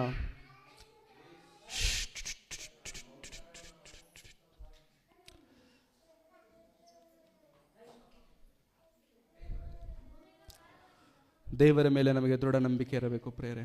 ಗಿದ್ಯೋನನಲ್ಲಿ ದೇವರಿಗೆ ಇಷ್ಟ ಆಗಿದ್ದು ಅದೇ. ದೇವರಿಗೆ ಇಷ್ಟ ಆಗಿದ್ದು ಅದೇ. ಏನೂ ಇಲ್ಲ ದೇವರೇ ನಾನು, ಆದರೆ ನೀನು ನನ್ನನ್ನು ಕರೀತಿದೆಯಲ್ಲ, ನೀನು ನನ್ನನ್ನು ಆರಿಸಿಕೊಂಡಿದೆಯಲ್ಲ, ನೀನು ನನ್ನನ್ನು ಬರೋಕೆ ಹೇಳ್ತಿದೆಯಲ್ಲ, I will come for you. ನಾನು ನಿನಗೋಸ್ಕರ ಬರ್ತೇನೆ. ನಿನಗಿಷ್ಟ ಬಂದಂಗೆ ನನ್ನನ್ನು ಉಪಯೋಗಿಸಿಕೊ. ನಿನಗೋಸ್ಕರ ನಾನು ಏನು ಬಿಡಬೇಕು? ನಿನಗೋಸ್ಕರ ನನ್ನನ್ನು ನಾನು ಪರಿಶುದ್ಧಪಡಿಸಿಕೊಳ್ಳಬೇಕಾ? ನಿನಗೋಸ್ಕರ ಲೋಕವನ್ನು ಬಿಡಬೇಕಾ? ನಿನಗೋಸ್ಕರ ನನ್ನ ಯೌವನೇಚ್ಛೆಗಳನ್ನು ಬಿಡಬೇಕಾ? ನಿನಗೋಸ್ಕರ ಟಿ ವಿ ಬಿಡಬೇಕಾ? ನಿನಗೋಸ್ಕರ ಸೀರಿಯಲ್ ಬಿಡಬೇಕಾ? ನಿನಗೋಸ್ಕರ ರೋಡ್ ಮೇಲೆ ಬಲಾದೂರಾಗಿ ತಿರುಗೋದನ್ನು ಬಿಡಬೇಕಾ? ಬಿಡ್ತೇನೆ ನಾನು ನಿನಗೋಸ್ಕರ. ಯಾಕೆಂತಂದರೆ ನೀನು ನನ್ನನ್ನು ನಡೆಸ್ತೀಯ, ನೀನು ನನ್ನನ್ನು ನಿಲ್ಲಿಸ್ತೀಯ. ಕರೆದಾತನು ನಂಬಿಗಸ್ತನು ದೇವರೇ. ನಿನಗೋಸ್ಕರ ನಾನು ಏನು ಬಿಡಬೇಕು? ನನಗೋಸ್ಕರ ಪ್ರಾಣ ಬಿಟ್ಟೆ, ನನಗೋಸ್ಕರ ಜೀವ ಕೊಟ್ಟೆ, ನನಗೋಸ್ಕರ ಪರಲೋಕವನ್ನು ಬಿಟ್ಟೆ, ನನಗೋಸ್ಕರ ಅಧಿಕಾರವನ್ನು ಬಿಟ್ಟೆ, ನನಗೋಸ್ಕರ ಆ ಸಿಂಹಾಸನವನ್ನು ಬಿಟ್ಟೆ ಸ್ವಾಮಿ. ನಿನಗೋಸ್ಕರ ನಾನು ಏನು ಬಿಡಬೇಕೆಂಬುದಾಗಿ ದೇವರ ಹತ್ರ ಒಂದು ಒಳ್ಳೆಯ ನಿರ್ಣಯ ತೆಗೆದುಕೊಂಡು ಆ ದೇವರ ಮುಂದೆ ನಮ್ಮನ್ನು ನಾವು ಸರೆಂಡರ್ ಮಾಡಿಕೊಂಡ್ರೆ ಸರ್, ದೇವರು ನಮ್ಮನ್ನು ಅದ್ಭುತವಾದಂಥ ರೀತಿಯಲ್ಲಿ ಉಪಯೋಗಿಸಿಕೊಳ್ಳುವಂಥನಾಗಿದೆ. ಎಸ್ ಮೈಟಿಲಿ ಮೈಟಿಲಿ. ಇವತ್ತು ಇಷ್ಟು ಜನ ನಾವಿಲ್ಲೆಲ್ಲರೂ ಸೇರಿ ಬಂದಿದ್ದೇವೆ. ಇಷ್ಟು ಜನ ಎಲ್ಲಿಂದ ಶುರುವಾಯ್ತು ಇದೆಲ್ಲ? ಎಲ್ಲಿಂದ ಶುರುವಾಯಿತು? 100 ಜನ ಒಂದೇ ಸತಿ ಶುರು ಮಾಡಿದ್ದಲ್ಲ ಸರ್ ಇದು. 1000 ಜನ ಒಂದೇ ಸತಿ ಶುರು ಮಾಡಿದ್ದಲ್ಲ ಸರ್ ಇದು. ಒಬ್ಬರ ಪ್ರಾರ್ಥನೆ, ಒಂದು ಕುಟುಂಬದ ತ್ಯಾಗ, ಒಂದು ಕುಟುಂಬದ ಆಲೋಚನೆ, ಒಂದು ಕುಟುಂಬದ ಸಂಕಲ್ಪ, ಒಂದು ಕುಟುಂಬ ದೇವರಿಗೋಸ್ಕರ ನಿಲ್ಲಬೇಕು ಎಂದು ಮಾಡಿಕೊಂಡಿರುವಂಥ ಆ ದೃಢ ಸಂಕಲ್ಪ, ಆ ಡಿಸಿಷನ್ ಇದೆ ನೋಡಿ ಪ್ರಿಯರೇ. ಆ ಡಿಸಿಷನ್ ಇವತ್ತು ಇಷ್ಟು ಜನರನ್ನು ನಿಲ್ಲಿಸಿದೆ. ಆ ಡಿಸಿಷನ್ ನಾವು ಕಣ್ಣಾರೆ ನೋಡ್ತಿದ್ದೇವೆ. It's not a story. ಅದು ಕತೆ ಅಲ್ಲ. ಇಲ್ಲಿ ದುಡ್ಡು ಕೊಟ್ಟು ಬಂದವರು ಯಾರೂ ಇಲ್ಲ ಸರ್. ದುಡ್ಡು ಕೊಡ್ತೇವೆ ಬನ್ನಿ, ಟ್ರೈನ್ ಟಿಕೆಟ್ ಕೊಡ್ತೇವೆ ಬನ್ನಿ, ನೋ. ವಾಕ್ಯ ಕೊಡ್ತೇವೆ, ಸತ್ಯವನ್ನ ಕೊಡ್ತೇವೆ, ದೇವರನ್ನ ಕೊಡ್ತೇವೆ. ಬರ್ತೀರಾ? ಎಸ್ ಬರ್ತೇವೆ. ಊರು ಬಿಟ್ಟು ಬರ್ತೀರಾ? ಬರ್ತೇವೆ. ಮನೆ ಬಿಟ್ಟು ಬರ್ತೀರಾ? ಬರ್ತೇವೆ. ದೇವರಿಗೋಸ್ಕರ ನಿಲ್ಲುವುದಾದರೆ ದೇವರು ಉಪಯೋಗಿಸಿಕೊಳ್ಳುವಂಥ ರೀತಿ ಇದು. ದೇವರಿಗೋಸ್ಕರ ಯೇಸು ಸ್ವಾಮಿ ಹೇಳ್ತಾರೆ, ಅಣ್ಣ ತಮ್ಮರನ್ನ ಬಿಡ್ತೀಯಾ, ತಂದೆ ತಾಯಿಗಳನ್ನು ಬಿಡ್ತೀಯಾ, ಮನೆಗಳನ್ನು ಬಿಡ್ತೀಯಾ, ಭೂಮಿಯನ್ನು ಬಿಡ್ತೀಯಾ ನನಗೋಸ್ಕರ, ನನ್ನ ನಾಮದ ನಿಮಿತ್ತ. ನಾನು ನಿನಗೋಸ್ಕರ 100ರಷ್ಟು ಪ್ರತಿಫಲ ನಾನು ಕೊಡ್ತೇನೆ. 100 more times. This is god. ದೇವರು ನಮಗೆ ಅರ್ಥ ಆಗಬೇಕು ಅಂತಂದ್ರೆ ಪ್ರಿಯರೇ, ದೇವರ ನಾಮದ ನಿಮಿತ್ತವಾಗಿ ನಾವು ಕಳ್ಕೊಳ್ಬೇಕು. ತುಂಬ ಜನ ಹೊರಗಡೆ ಸೇವಕರು ಹೇಳ್ತಾರೆ, ದೇವರ ಹತ್ರ ಬನ್ನಿ ಎಲ್ಲ ಬರುತ್ತೆ. ಎಸ್, ಐ ಆಮ್ ಟೆಲ್ಲಿಂಗ್, ದೇವರ ಹತ್ರ ಬಂದರೆ ಎಲ್ಲ ಬರುತ್ತೆ. ಆದರೆ ಲೌಕಿಕವಾಗಲ್ಲ ಪ್ರಿಯರೇ. ಆತ್ಮೀಯ ವಿಷಯದಲ್ಲಿ ಐಶ್ವರ್ಯವಂತರಾಗಿರುವಂಥವರು ಧನ್ಯರು. ಆ ಧನ್ಯತೆ ದೇವರು ನಮಗೆ ಕೊಡುವಂಥವರಾಗಿದ್ದಾರೆ. ಲೋಕದ ವಿಷಯದಲ್ಲಿ ನಾವು ಗಣನೆಗೆ ಬಾರದವರೇ, ಲೋಕದ ವಿಷಯದಲ್ಲಿ ನಾವು ಅಧಿಕಾರಿಗಳಲ್ಲದವರೇ. ಆದರೆ ದೇವರು ನಮ್ಮನ್ನು ನೋಡುವಾಗ, ಮೈ ಸನ್, ಮೈ ಫ್ಯಾಮಿಲಿ. ಯೇಸು ಸ್ವಾಮಿಯನ್ನು ದೇವರು ಆಕಾಶದಿಂದ ನೋಡಿ, ಸ್ನಾನಿಕನಾದಂಥ ಯೋಹಾನನು ಯೇಸು ಸ್ವಾಮಿಗೆ ನೀರಿನಲ್ಲಿ ಮುಳುಗಿಸಿ ಮೇಲೆತ್ತಿದ ತಕ್ಷಣ, ಯೇಸು ಸ್ವಾಮಿನ ನೋಡಿದ ತಕ್ಷಣ ದೇವರಿಗೆ ಪ್ರೀತಿ ಹೆಚ್ಚಾಯಿತು. ಹಿ ಲವ್ಡ್ ಹಿಮ್ ಸೋ ಮಚ್. ಅವಾಗ ಆಕಾಶವಾಣಿ ಆಯಿತು, ಈತನು ನನ್ನ ಪ್ರಿಯ ಕುಮಾರನು, ಈತನನ್ನು ನೋಡಿ ನಾನು ಸಂತೋಷಿಸುತ್ತೇನೆ. I am happy with my son. ಈ ದಿನ ದೇವರ ಆ ಮಾತು ನಮ್ಮನ್ನು ನೋಡಿ ಹೇಳಲಿಕ್ಕಾಗತ್ತಾ? I am happy with you my son. I am happy with you my family. ನಮ್ಮ ಕುಟುಂಬವನ್ನು ನೋಡಿ ದೇವರು ಹೇಳಲಿಕ್ಕಾಗತ್ತಾ? I am happy with you. ದೇವರಿಗೋಸ್ಕರ ಪ್ರೇಯರೆ, ದೇವರಿಗೋಸ್ಕರ ಒಂದು ನಿರ್ಣಯ, ದಟ್ ಒನ್ ಡಿಸಿಷನ್. ಹೌದು, ಕಷ್ಟವಾಗಿರಬಹುದು, ಹಿಂಸೆ ಆಗಿರಬಹುದು, ಏನೇ ಆಗಿರಬಹುದು ಪ್ರಿಯರೇ, ದೇವರಿಗೋಸ್ಕರ ನಿಲ್ಲುವುದಾದರೆ ದೇವರು ಉನ್ನತವಾಗಿ ನಡೆಸುವಂಥವನಾಗಿದ್ದಾನೆ. ಯಾಕೆಂತಂದರೆ ನಾವು ಗಣನೆಗೆ ಬಾರದವರು. Yes, we have to accept it. ನಾವು ಅದನ್ನು ಆಕ್ಸೆಪ್ಟ್ ಮಾಡಬೇಕು. ಇಲ್ಲ ನಾನು ಏನೋ ದೊಡ್ಡ ಅದು ಇದು. No sir, you are nothing in front of God. You are nothing. ಒಂದು ದಿನ ಇಟಲಿ ದೇಶದಲ್ಲಿ ಪ್ರೇಯರೆ ಒಂದು ದೊಡ್ಡ ವಯಲಿನ್ ಗೊತ್ತಲ್ಲ ಪ್ರೇಯರೆ, ತುಂಬ ವಿಡಿಯೋ ಸಾಂಗ್ಸ್ಗಳಲ್ಲಿ ನಾವು ನೋಡ್ತಿರ್ತೇವೆ, ಹಿಂಗೆ ಬಾರಿಸ್ತಿರ್ತಾರೆ. ದೊಡ್ಡ ವಯಲಿನಿಸ್ಟ್ ಒಂದು ಪ್ರಕಟಣೆ ಮಾಡ್ದ.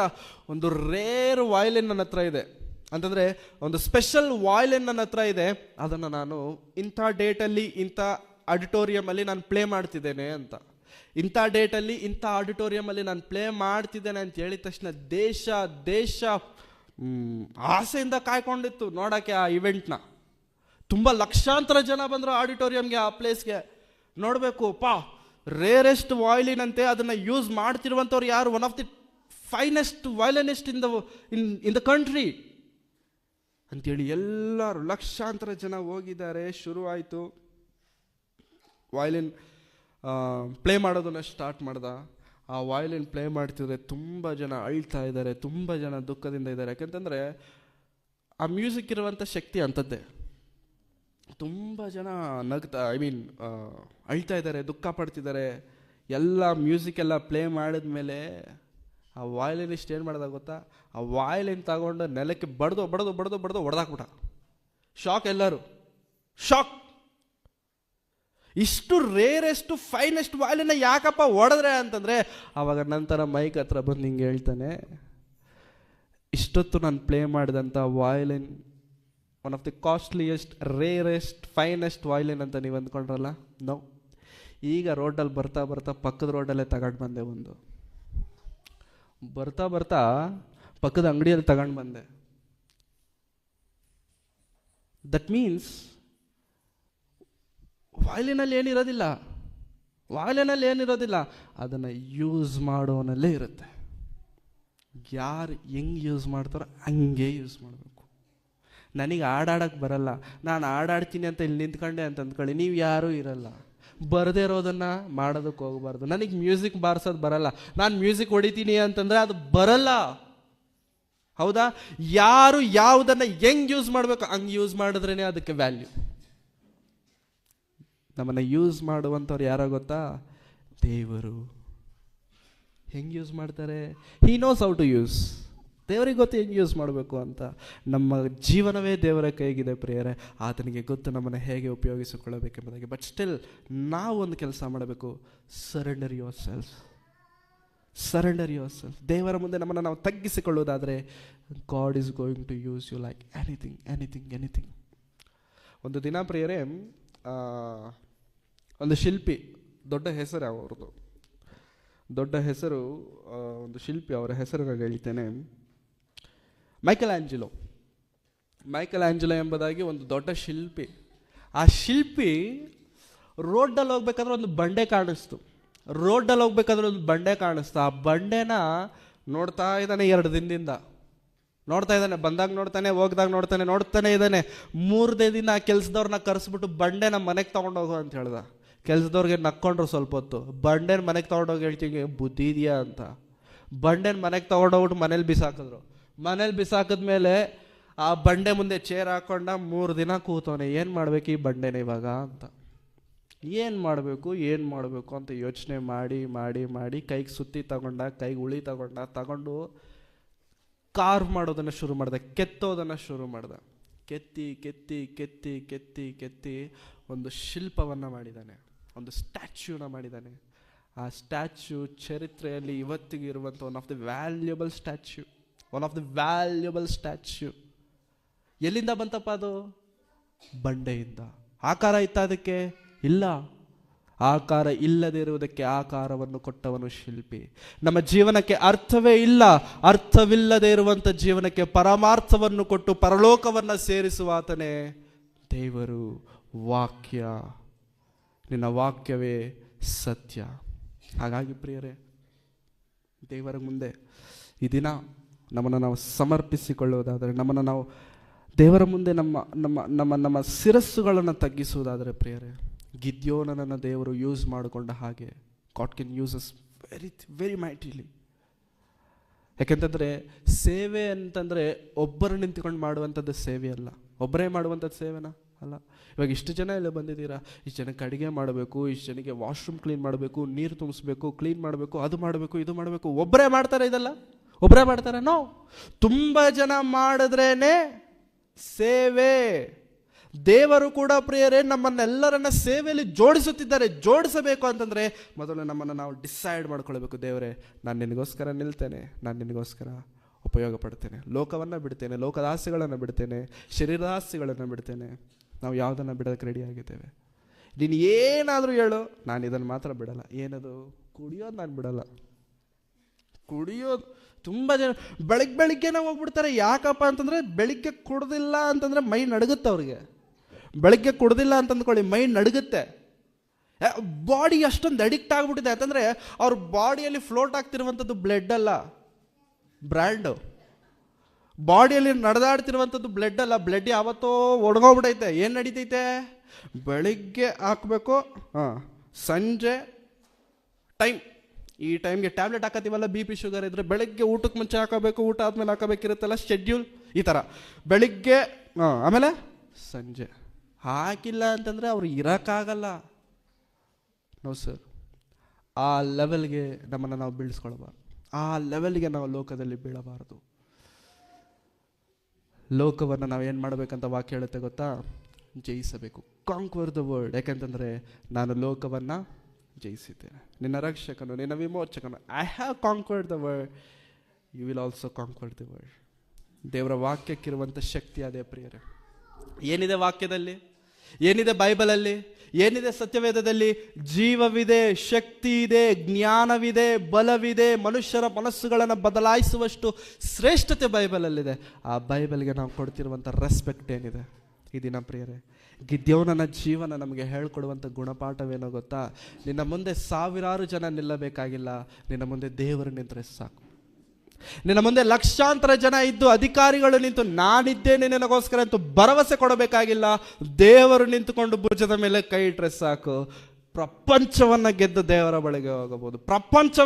ಪ್ರಪಂಚ ಎದುರಾಕೊಂಡ್ರು ಕೂಡ yes, I can defeat you because ನನ್ನ ಕಡೆ ನಿಂತವನು ಯಾರು? ದೇವರು. ದೇವರು ನಮ್ಮ ಕಡೆ ಇದ್ದರೆ ನಮ್ಮನ್ನು ಎದುರಿಸುವವರು ಯಾರು? ಇದರ ದೇವರು ನಮ್ಮ ಕಡೆ, ನಾವಿದ್ದೇವ ದೇವರ ಕಡೆ? ತುಂಬ ದುಃಖ, ತುಂಬ ಕಷ್ಟ, ಏನು ಮಾಡಬೇಕೋ ಗೊತ್ತಾಗದೇ ಒಂದು ಟೆನ್ಷನಲ್ಲಿ ಇದ್ದೇವೆ ಅಂತ ಅಂದ್ಕೊಳ್ಳಿ.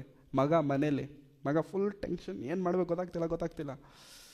2 ದಿನ ನೋಡಿದ್ರಪ್ಪ, 3 ದಿನ ನೋಡಿದ್ರಪ್ಪ, 4ನೇ ದಿನ ಬಂದು ಯಾಕೋ ಮಗನೇ ಇಷ್ಟೊಂದು ಟೆನ್ಷನ್ ತಗೊಳ್ತಿದ್ಯಾ ಅಂತ ಹೇಳ್ಬಿಟ್ಟು ಪಕ್ಕದಲ್ಲಿ ಬಂದು ನಿಂತ್ಕೊಂಡು ಭುಜದ ಮೇಲೆ ಕೈ ಹಾಕ್ಬಿಟ್ಟು 2 ಸತಿ ತಟ್ಟದ ಅಂತ ಅಂದ್ಕೊಳ್ಳಿ. ಅಪ್ಪ ಟೆನ್ಷನ್ ಎಲ್ಲ ಹೋಗುತ್ತೆ, ದುಃಖ ಎಲ್ಲ ಹೋಗುತ್ತೆ, ಎಲ್ಲ ಬಿಟ್ಬಿಡ್ತೇವೆ. ಯಾಕೆಂತಂದರೆ ನಮ್ಮಪ್ಪ ಇದ್ದಾರೆ ನನಗೋಸ್ಕರ, ನನ್ನ ಭಾರವನ್ನು ಹೊತ್ತುಕೊಳ್ಳೋದಕ್ಕೋಸ್ಕರ ನಮ್ಮಪ್ಪ ಇದ್ದಾರೆ.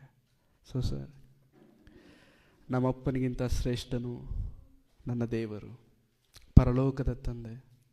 ಆತನೇ ನನ್ನ ಪಕ್ಷದಲ್ಲಿ ಬಂದು ನನ್ನ ಪಕ್ಕದಲ್ಲಿ ನಿಂತ್ಕೊಂಡು ನನ್ನ ಭುಜದ ಮೇಲೆ ಕೈ ಇಟ್ಟು ನನಗೆ ಹೇಳ್ತಿದ್ದಾರೆ, I will be with you, ನೀನು ಮುಂದಕ್ಕೆ ಹೋಗು, I will be with you, ನೀನು ಮುಂದೆ ಸಾಕು.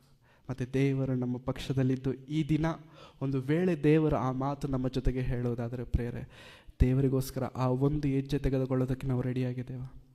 ದೇವರಿಗೋಸ್ಕರ ಆ ಒಂದು ಸ್ಟೆಪ್ ನಾವು ತೆಗೆದುಕೊಳ್ಳೋದಕ್ಕೆ ರೆಡಿಯಾಗಿದ್ದರೆ ಪ್ರೇರೆ, ಡ್ಯಾಮ್ ಶೋ ದೇವರು ನಮ್ಮನ್ನು ಎಲ್ಲೋ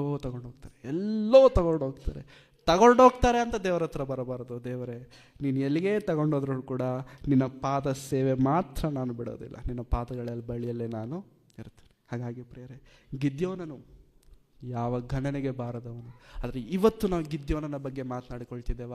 ಆ ಘನತೆ ಕೊಟ್ಟ ಆತನು ದೇವರು. ಚರಿತ್ರೆಯಲ್ಲಿ ನಮ್ಮ ಹೆಸರು ನಿಲ್ಲಬೇಕಾ? ಚರಿತ್ರೆಯಲ್ಲಿ ದೇವರ ಸೇವೆ ಮಾಡಿದ್ದೇವೆ ಎಂಬುದಾಗಿ ನಿಲ್ಲಬೇಕಾ?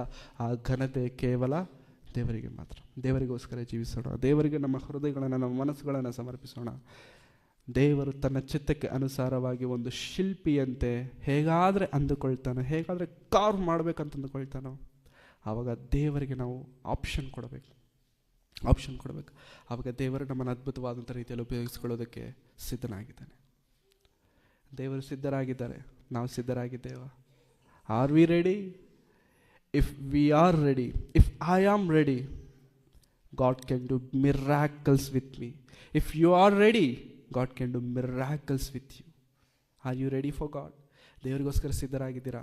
ಒಂದು ವೇಳೆ ಸಿದ್ಧರಾಗಿದ್ದಾರೆ ಈ ದಿನದಿಂದ, ಈ ವರ್ಷದಿಂದ ದೇವರಿಗೋಸ್ಕರ ಉನ್ನತ ಕಾರ್ಯಗಳನ್ನು ಮಾಡೋದಕ್ಕೆ ನಾವು ಸಿದ್ಧರಾಗೋಣ. ವರ್ಷ ಬರುತ್ತೆ ಹೋಗುತ್ತೆ, ಬಟ್ ಬಂದು ಹೋಗಿರುವಂಥ ವರ್ಷದಲ್ಲಿ ಏನು ಮಾಡಿದ್ದೇವೆ ಅನ್ನುವಂಥದ್ದು ಬಹಳ ಪ್ರಾಮುಖ್ಯ. ಹಾಗಾಗಿ ಈ ವರ್ಷ ಒಳ್ಳೆಯ ನಿರ್ಣಯಗಳನ್ನು ತೆಗೆದುಕೊಂಡು ದೇವರಿಗೋಸ್ಕರ ಉನ್ನತವಾದಂಥ ಕಾರ್ಯಗಳನ್ನು ಮಾಡುತ್ತಾ, ದೇವರ ನಾಮವನ್ನು, ಮಹಿಮೆಯನ್ನು ಪ್ರಪಂಚಕ್ಕೆ ತೋರಿಸುತ್ತಾ, ಆತನ ಸೇವೆಗಾಗಿ, ನೀತಿಗಾಗಿ ನಾವೆಲ್ಲರೂ ತವಕ ಪಡುತ್ತಾ ದೇವರ ರಾಜ್ಯದಲ್ಲಿ ಸೇರಬೇಕೆಂಬುದಾಗಿ ಕೇಳಿಕೊಳ್ಳುತ್ತಾ ನನ್ನ ಮಾತುಗಳನ್ನ ಮುಗಿಸ್ತಾ, ಕಣ್ಣುಗಳನ್ನು ಮುಚ್ಚಿ ತಲೆಗಳನ್ನು ಬಾಗಿಸಿ ಪ್ರಾರ್ಥನೆ ಮಾಡಿ. ಪರಿಶುದ್ಧನಾದಂಥ ತಂದೆಯಾದ ದೇವರೇ, ನಿಮ್ಮ ಪರಿಶುದ್ಧವಾದ ನಾಮಕ್ಕಾಗಿ ನಿಮಗೆ ವಂದನೆಗಳು ಸ್ವಾಮಿ. ಕರ್ತನೆ, ಈ ದಿನ ನಿಮ್ಮ ಶ್ರೇಷ್ಠವಾದಂಥ ಮಾತುಗಳನ್ನು ಕೇಳುವಂಥ ಭಾಗ್ಯ ನಮಗೆ ನೀವು ಕೊಟ್ಟಿದ್ದೀರಾ, ನಿಮಗೆ ವಂದನೆಗಳು. ಕೇಳಲ್ಪಟ್ಟಿರುವಂಥ ಮಾತುಗಳನ್ನು ಬಿಟ್ಟು ಬಿಡದೆ ನಮ್ಮ ಜೀವನಗಳಲ್ಲಿ ಒಳ್ಳೆಯ ನಿರ್ಣಯಗಳನ್ನು ತೆಗೆದುಕೊಂಡು, ನಮ್ಮ ಜೀವನಗಳಲ್ಲಿ ಸ್ವಾಮಿ ನಿಮಗೋಸ್ಕರ ಒಂದು ದೃಢ ಸಂಕಲ್ಪದಿಂದ ಸ್ವಾಮಿ ಮುಂದಕ್ಕೆ ಸಾಗುವಂತೆ ನಮಗೆ ಸಹಾಯ ಮಾಡಿ. ಇದುವರೆಗೂ ತಿಳಿಯದೆ ಏನಾದರೂ ತಪ್ಪುಗಳು ಮಾಡಿದ್ದರೆ ನಮ್ಮನ್ನು ಕ್ಷಮಿಸಿ. ಇನ್ನು ಮುಂದಾದರೂ ನಿನ್ನ ಸೇವೆಗಾಗಿ, ನಿನ್ನ ರಾಜ್ಯಾಭಿವೃದ್ಧಿಗಾಗಿ, ನಿನ್ನ ಚಿತ್ತವನ್ನು ನೆರವೇರಿಸುವುದಕ್ಕಾಗಿ ನಮ್ಮನ್ನು ನಾವು ನಿಮ್ಮ ಕರಗಳಿಗೆ ಸಮರ್ಪಿಸಿಕೊಳ್ಳುವಂತೆ ಸಹಾಯ ಮಾಡಿ. ಕೇಳಲ್ಪಟ್ಟಿರುವಂಥ ಮಾತುಗಳನ್ನು ಬಿಟ್ಟು ಬಿಡದೆ ನಮ್ಮ ಹೃದಯಗಳಲ್ಲಿಟ್ಟುಕೊಂಡು ಸ್ವಾಮಿ ಲೋಕವನ್ನು ಜಯಿಸುವ ಶಕ್ತಿಯನ್ನು ನಮ್ಮಲ್ಲಿ ನೀವು ಹುಟ್ಟಿಸಬೇಕೆಂಬುದಾಗಿ ಬೇಡಿಕೊಳ್ಳುತ್ತಾ, ಇದುವರೆಗೂ ನಡೆಸಿದಂಥ ನಿಮ್ಮ ಪ್ರೀತಿ ಕೃಪೆಗಳಿಗಾಗಿ ನಿಮಗೆ ವಂದನೆಗಳನ್ನು ಸಲ್ಲಿಸುತ್ತಾ, ಇನ್ನು ಮುಂದಿನ ದಿನಮಾನಗಳಲ್ಲಿ, ಈ ದಿನದಲ್ಲಿ ನಡೆಯುವಂಥ ಮುಂದಿನ ಎಲ್ಲ ಒಂದು ಕಾರ್ಯಕ್ರಮಗಳಲ್ಲಿ ನೀವೇ ಮಹಿಮೆ ಹೊಂದಿಕೊಳ್ಳಬೇಕೆಂಬುದಾಗಿ ಕೇಳಿಕೊಳ್ಳುತ್ತಾ, ನಮ್ಮನ್ನು ನಾವು ತಗ್ಗಿಸಿಕೊಳ್ಳುತ್ತಾ, ನಿಮ್ಮೊಬ್ಬರನ್ನೇ ಹೆಚ್ಚಿಸುತ್ತಾ, ಸಮಸ್ತವಾದಂಥ ಮಹಿಮೆ, ಘನತೆ, ಪ್ರಭಾವಗಳನ್ನು ನಿಮ್ಮೊಬ್ಬರಿಗೆ ಸಲ್ಲಿಸುತ್ತಾ, ಯೇಸು ಕ್ರಿಸ್ತರವರ ಪರಿಶುದ್ಧವಾದಂಥ ನಾಮದಲ್ಲಿ ಪ್ರಾರ್ಥಿಸಿ ಬೇಡಿ ಹೊಂದಿದ್ದೇನೆ ತಂದೆಯ ಅಂತ ದೇವರೇ. Amen, amen, amen. Thank you very much. ಎಲ್ಲರಿಗೂ ವಂದನೆಗಳು.